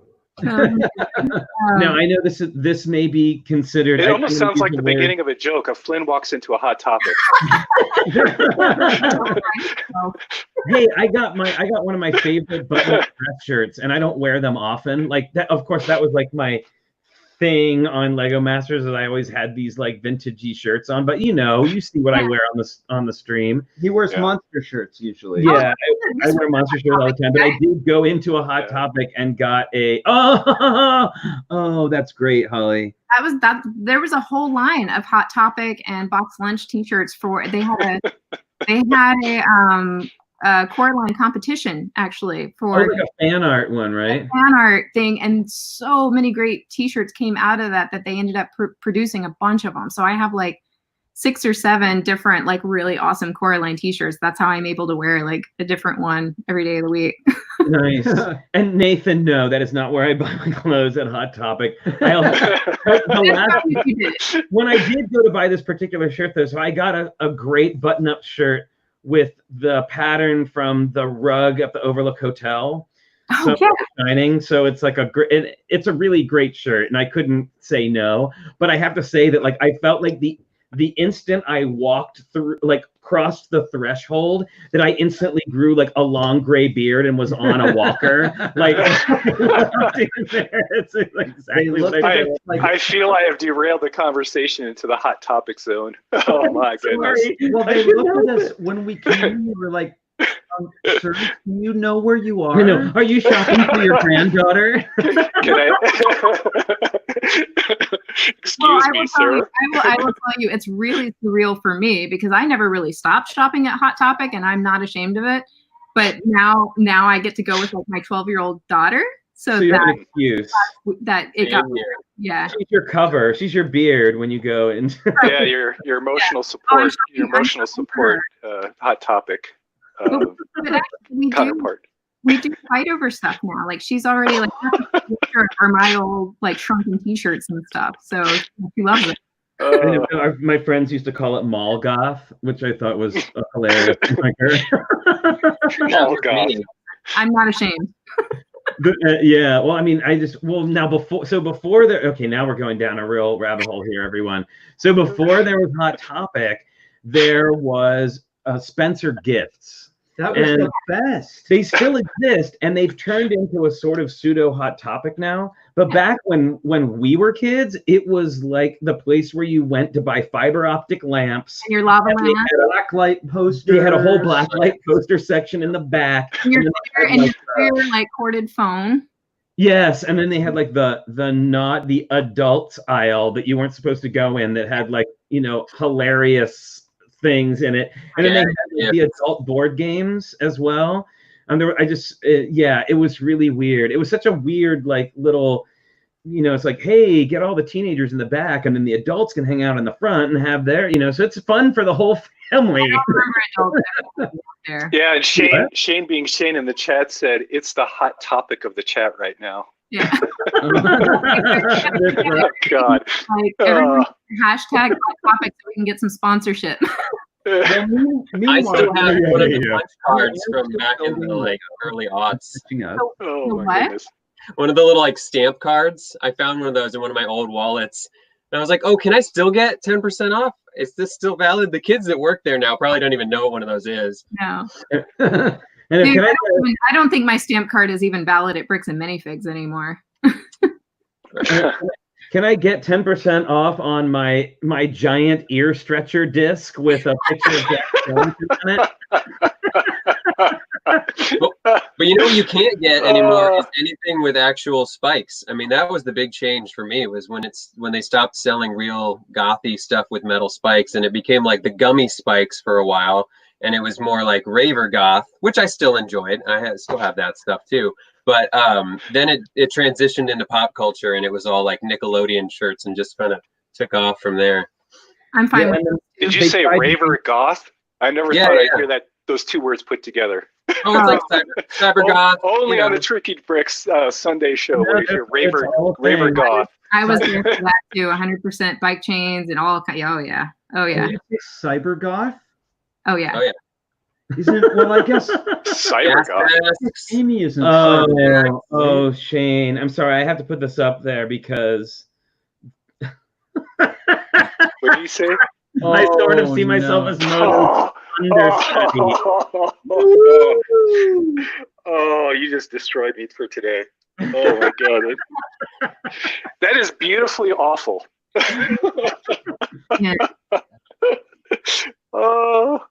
That's right. You know what, Blair? We never made it back around to you to show more of your show and tell. So while we're while we are here at a pausing point, let's get back to your amazing stuff.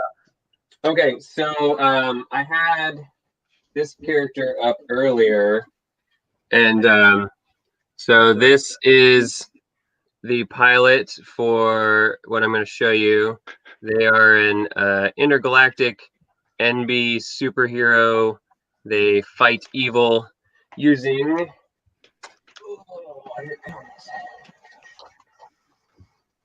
Yay! Oh yes, you Heartbreaker. You had this at Bricks Cascade. Yes, and so I've made a couple small changes. I got some new decaling here to like bridge these Duplo pieces. But we were talking about MOCs, and I didn't really find a good place to jump in. But first of all, the use of color on that is just insane. Well, also I just noticed the door. You have the pink glitter doors, the big pink glitter palace doors on there. Definitely Belleville. Yes, those are totally. And then like the Scala arches too. This uses pink and purple parts from just about every possible theme. The last themes that I snuck in there were actually one that was talked about a lot the other day on Sam's post. This one here on the little cannon underneath. This is Snap, that failed Lego line that was a lot like Connects. Yeah. All right. See, here's the back. back. Oh, wow, Blair, that's beautiful. It's you should totally put this on Lego Ideas. Yeah, bring back pink and purple pieces from over 40 years of Lego history for what this is set. that piece? What is the? Yeah, what the heck? This is the little drone. It's got some brushes on its legs. Nice. Yeah, the body's a very old Bionicle Technic kind of combo. Yeah, I think it might even be like as old as like Throwbots or something. Yeah, I was gonna say, yeah. These little nubs are one of my favorite. This little barb that only came in. Let's see, there's some more of them on here. Dude, do you build anything that doesn't have NPU like everywhere? these barbs were only in the one Ben 10 constructible action figure. And is that the beehive piece? What the heck is that brain? That brain was from. This is going to make this piece go up even more. It was from one of the last Ultra Agents sets. It's like a smaller set. It was supposed to be like a $20 or $30 set. They started about 50 or so now, but I've seen just the brain. People have tried to scalp it on Bricklink for like $80. It's ridiculous. It's actually incredible. Do I see pink faucets? Yeah. Pink faucets. Yeah. Oh, taps. Yeah, pink taps in there. And you got the cotton candy / beehive. Yes, for the like gummy portion of the cannons, which I'll show off the cannon feature. Heck. That's incredible. These go on the cannons. What? I think my head is breaking. So it's called the Heartbreaker because it shatters the crystal hearts to vanquish evil. And so as it shoots out its blasts of heart power, crystal shards, anything that's evil is just like, but anything that's good is just absorbs the love. And it's like a healer and a tank. And I don't know if you saw this at Bricks Cascade, because by then the transformation kind of wore out on me at BrickCon, but it does transform into mech mode from ship mode. Oh, because of course it No, does. I never got to see it. What the? Yeah, I was too busy trying to get into my wearable at Bricks Cascade. I didn't really get to that. We'll talk about that later. Let's see, turn the cannon. I don't really have a good place to stand it up here, but anyway, the heels fold out, and then it stands like that, and it has the big cannon. So I have this thing in the light box this weekend. I'm going to take some really good pictures of it, because I've just made some final tweaks here and there over the last year to kind of perfect it. Got some new pieces on there. I had to try and sneak some stuff in there from just about everything. So I got Galador under there and everything too. Well, the light box will show all those curves really nicely. Oh yeah. There's so much translucent in there too. It's just got a sparkle and shine. The transformation feature was like really fun one. It has some of the magnet system there. I don't know if you can see them, but then they lock together.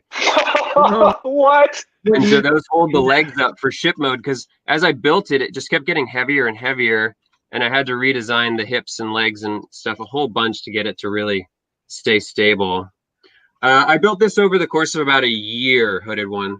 It's been at 2 Bricks Cascades now, from when it was in its sort of fledgling phase, and then when I really had it finished up by BrickCon / this last Bricks Cascade. Yeah, someone said it could have come from Babylon 5. I agree. One of those weird alien. I envision it as my my attempt to get them to do a Sistar system space line and hire me to design it. Yes, please. I will buy all of them. Please and thank you. I know. Yeah, and then I also had some minifigures. I know we were talking about minifigures, so I'm going to do a little rotunda of minifigures real quick.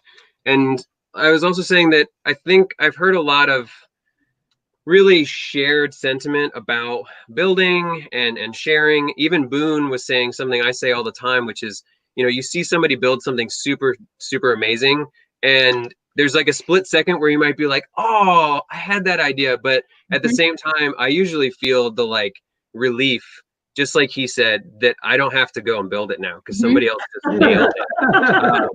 Because I have so many ideas stretching far into the future of my Lego building career, but you don't get to all of them. And so, if somebody comes along and they're like, oh, look, I built the Nostromo from Aliens and it's minifig scale. And you're like, sweet, now I don't have to build the Nostromo. That's awesome. I can just look at yours or buy instructions.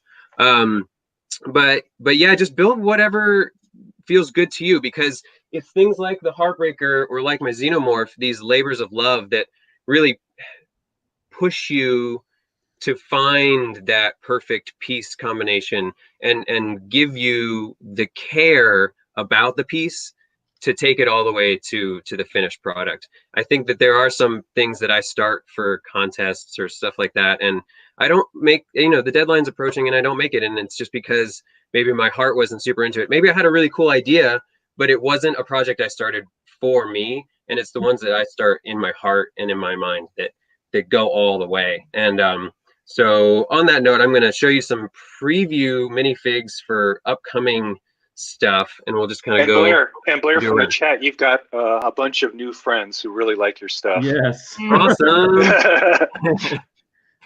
Thank you. A very question, Blair. Yeah. With that Heartbreaker, did you have a vision of what you wanted in advance, or just, I know that's a deep question, but what was your, how did that come to be? So for the Heartbreaker, I have a dual Lego toy obsession. I also like mecha toys a lot. Probably a little too much if you ask certain people. And mecha toys are probably one of the most expensive toy hobby collecting things you can get into, because it's almost like every inch is like at least $10, and then it gets exponentially more expensive. And then if you add transformation, you just double it.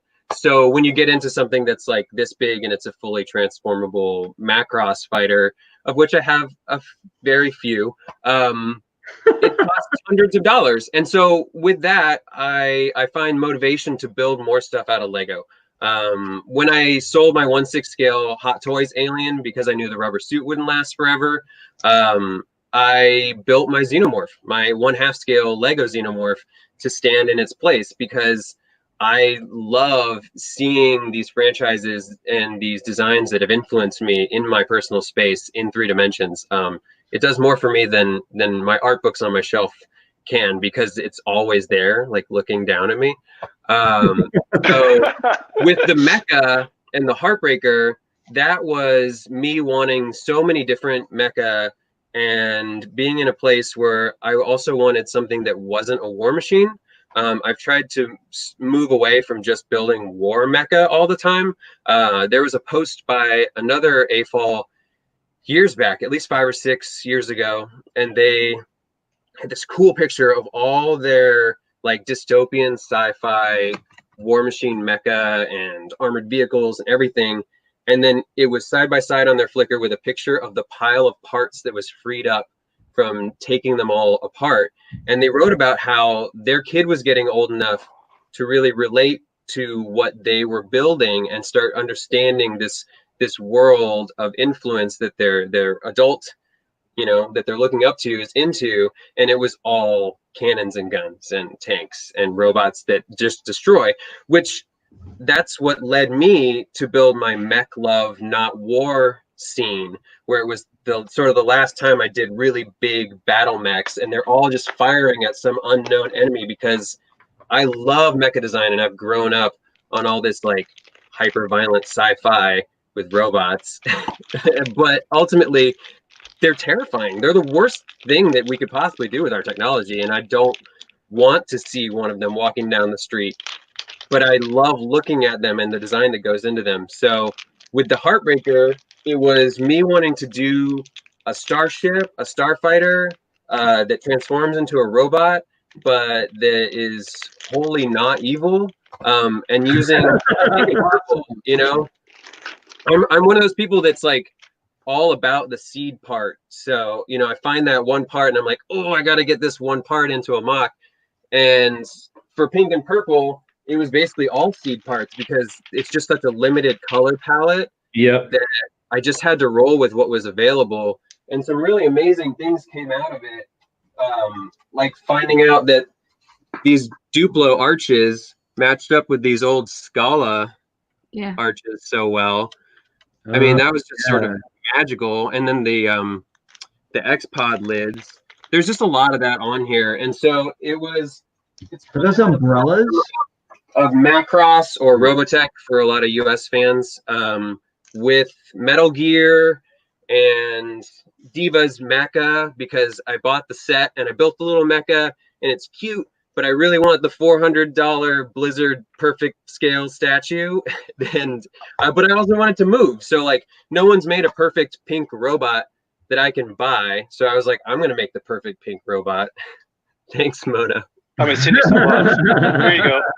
Well, you know what I like about that, Blair, is, and this is not knocking people who make War Machine mechs, because I think they're amazing.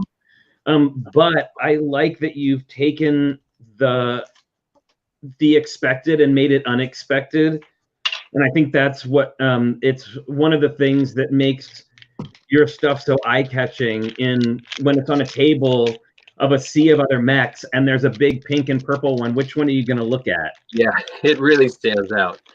Absolutely. I love it. Plus, to showcase just how many weird pieces have been in pink and purple over the years. I mean, they span 30 plus years of history. It's so long, but they've been so rare over time that, you're like, oh, it's a pink phone, or like, oh, we finally get this. But then you're like, oh, but some clickets can really make it pop, Just picking up little bits that fell off while I tried to do this whole thing in reverse.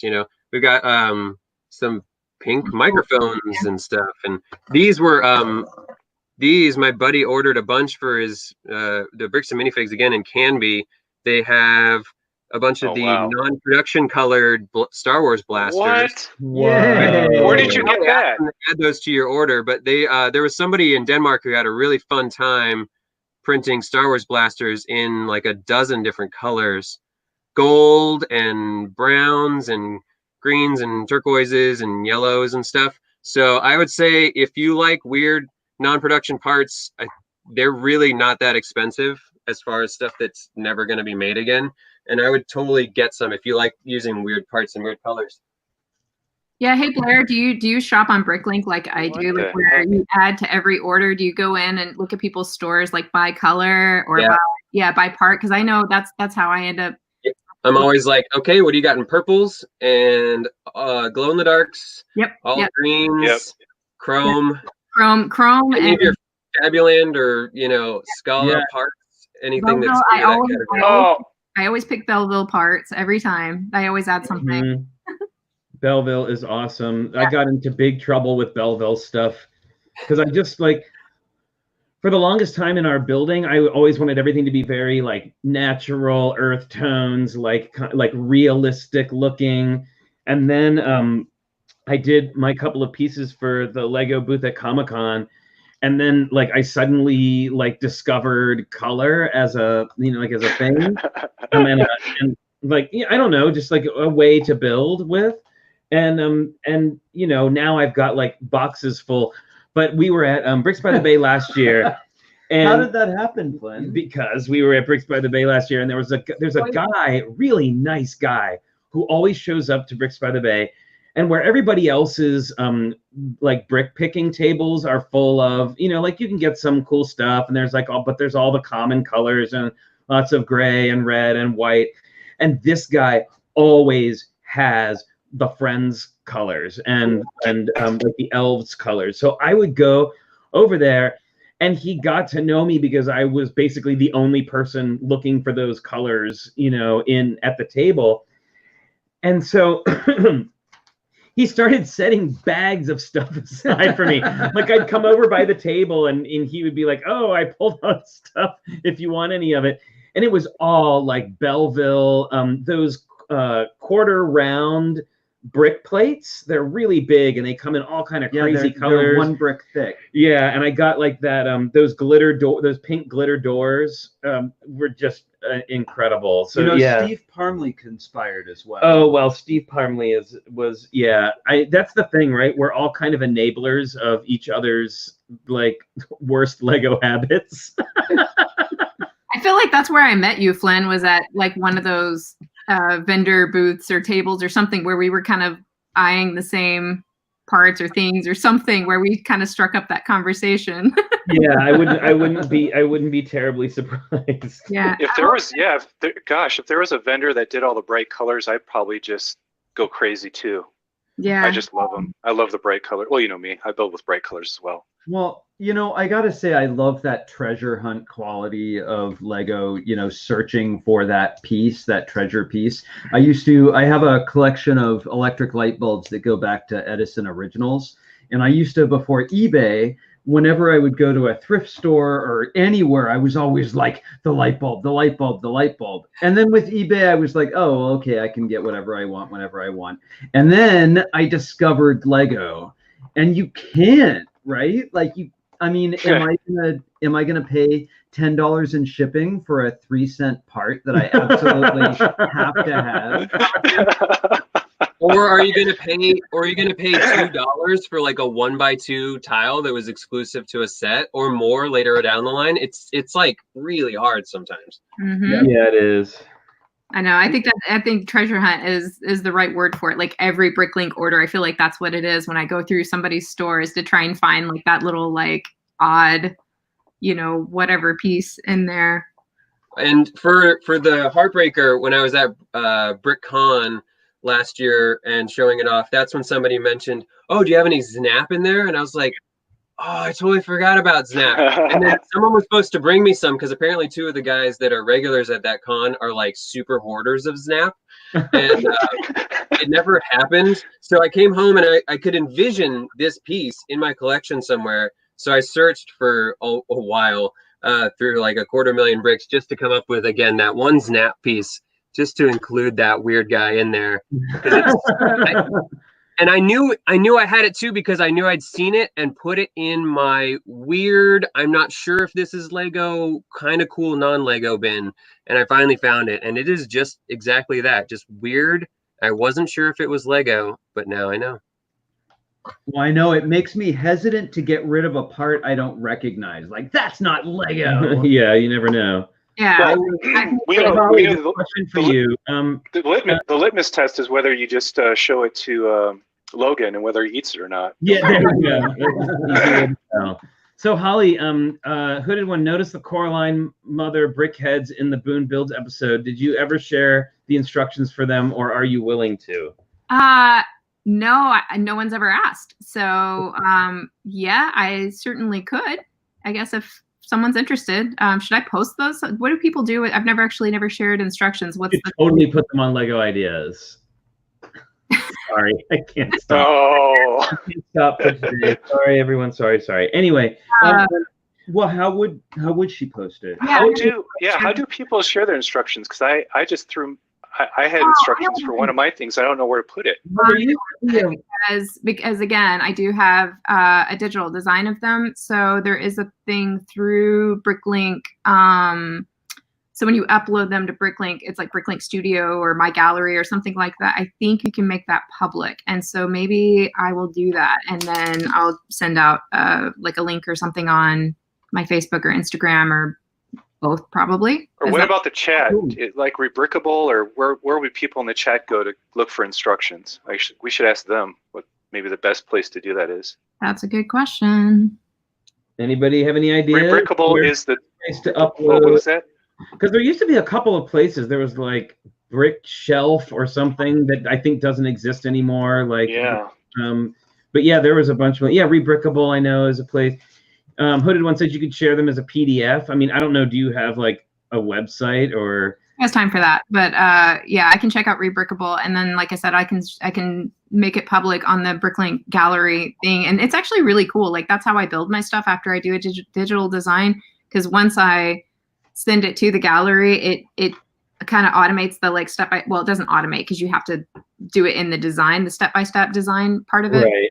But then once you have it online, it's like a virtual like page by page where it shows you the parts you need for that step. And it really is just like building out of a manual. It's really cool. And That's so nice. Cool.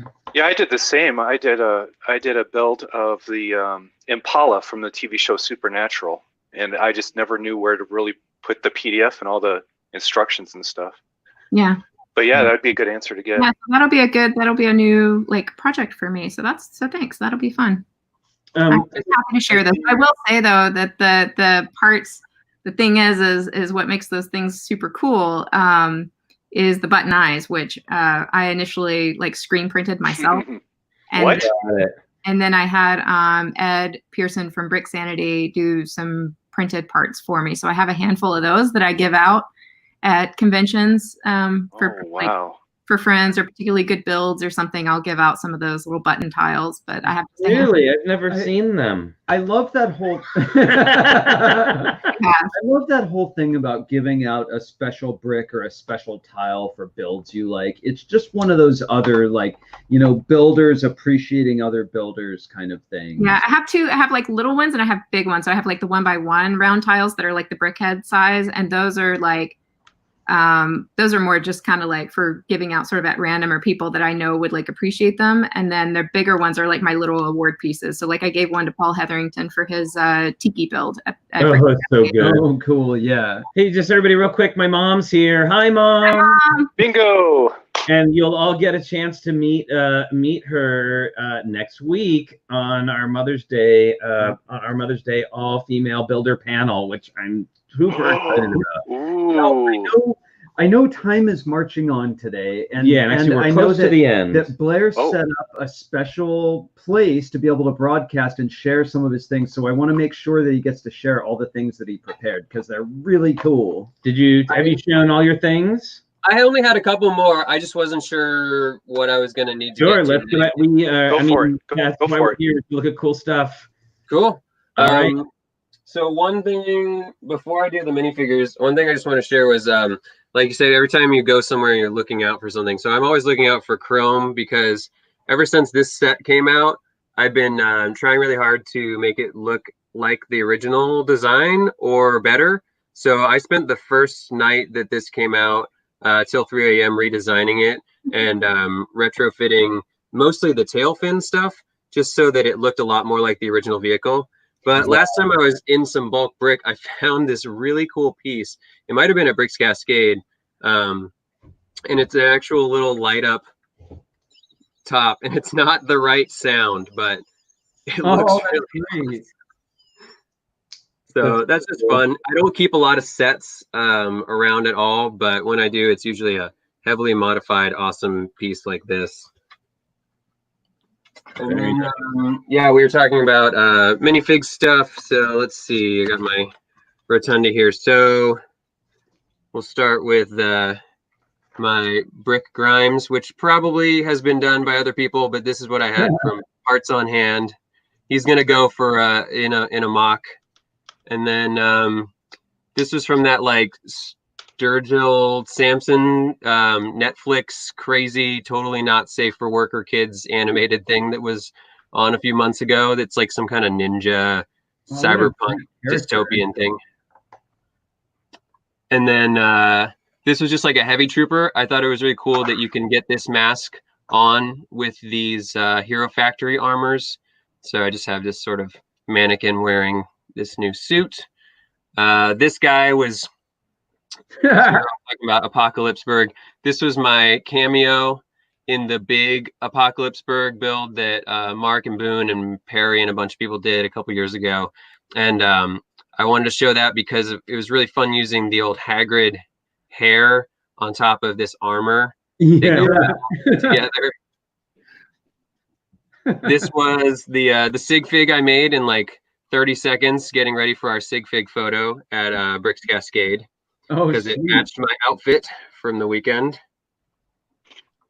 I've got a Lego mini doll, little like raver chica. We're talking about fun colors and shiny stuff, and I love that new hair. I hope we see more stuff with that. Oh yeah, the opalescent hair. Yeah, pearlescent, opalescent.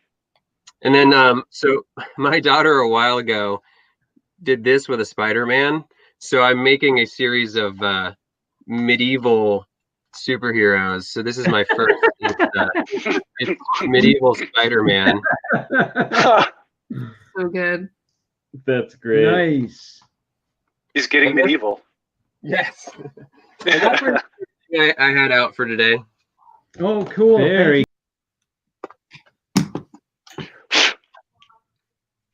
And of course, I love this thing. I'm so glad I was able to share it with everybody. This was from the Benny's spaceship display at the Lego store. It's one of my most precious Lego items.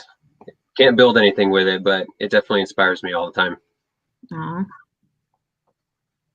I don't know if everybody can read it, but it's the transform the ordinary into the extraordinary. Very nice. Inspirational. Yeah. Well, I appreciate you also setting up a special studio just for this. Your real time, like your video is futuristically smooth. Awesome. It's not quite my studio space, but I brought enough stuff in, I think. No, it's great. Thank you so much for sharing. Absolutely. Can I share a Vincent build? Absolutely. Oh, yeah, sure. Absolutely. Please do. So my son, I love that my son can build like some really incredible things and tell a really fun story out of using so much as like 3 parts. Okay, this kid's like 8-year-olds. Now he builds like more elaborate stuff. But the stuff that impresses me most is the stuff that he can build out of like less than a handful of parts. So as Blair was talking about, the whole thing with like guns and war machines and things like that, that definitely is like a thing. As having an 8-year-old boy, that something I'm hyper aware of like his, violence and things like that. Not that he's a violent kid, but that's the target audience. It is. It really is.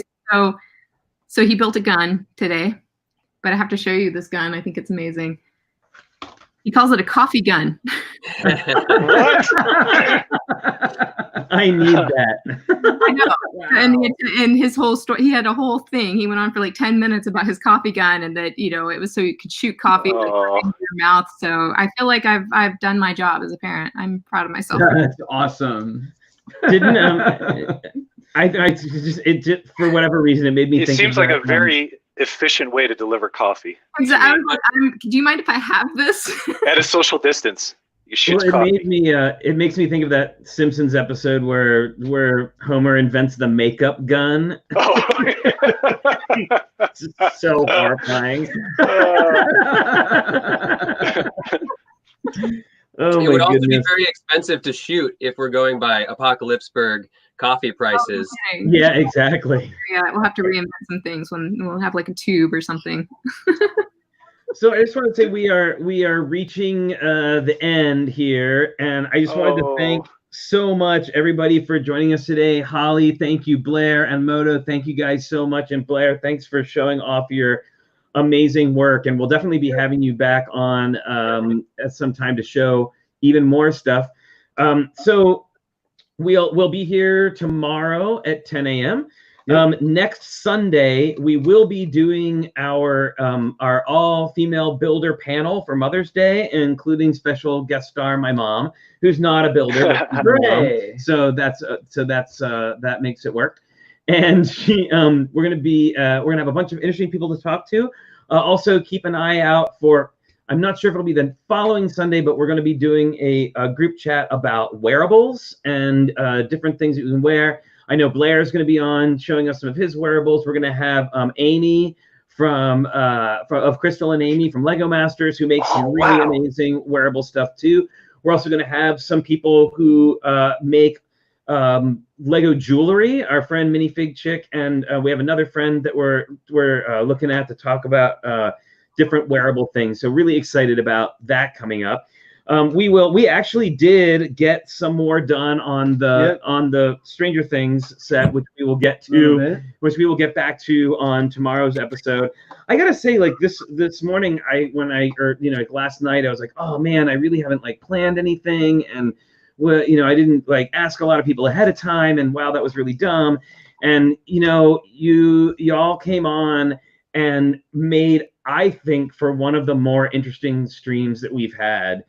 Just the talk about the process. There was so much talk about process and hearing about the process of getting a Lego Ideas set made and what that's like, and Blair, design process, and Moto, your design process for your wolf head. I just think that's so much fun. And one thing that I know that a lot of people who watch LEGO Masters really felt like they could have they wanted to see more of.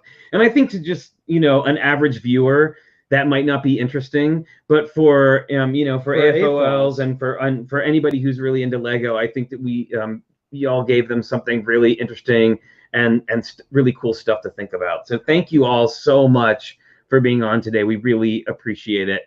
And I'm gonna Lisa Head and Joshua Zender. Thank you so much. Yeah, thank you. I love it. You're welcome. This is my favorite. Awesome, interesting chats today. Thanks all. And then Shane says, "This 10 out of 10 on IMDb." It's weird. Right we on. Actually have IMDb things now because of LEGO Masters, which is so weird. Like that completely tripped me out when that happened. But all right, well, thank you so much for coming and hanging out with us today. What a blast! What a highlight of our day. So I'm gonna say we're gonna say goodbye to our guests, and I'm gonna say a few more words before we go. So thank you, everybody, and we will talk to you soon. Thanks, everyone. Thank you. Thank you so much. Thank you so much. All right. So, wow, what a fantastic chat. Great. That was amazing. So please, if you haven't already, hit that subscribe button, and so you can know when we've got things coming up. We're here every day except for Tuesdays and Saturdays. So we're here 5 days a week except for Tuesdays and Saturdays. Sundays are always going to be some kind of a group chat. And then we've got our building chats. We'll also be doing mocks. We'll also be doing, we usually do a building tip of the day, themed episodes, and all that kind of stuff. So thanks everybody so much. We hope you have a great rest of your weekend. Enjoy it, and we will see you tomorrow at 10 o'clock. Okay. All right. Bye everyone. Now.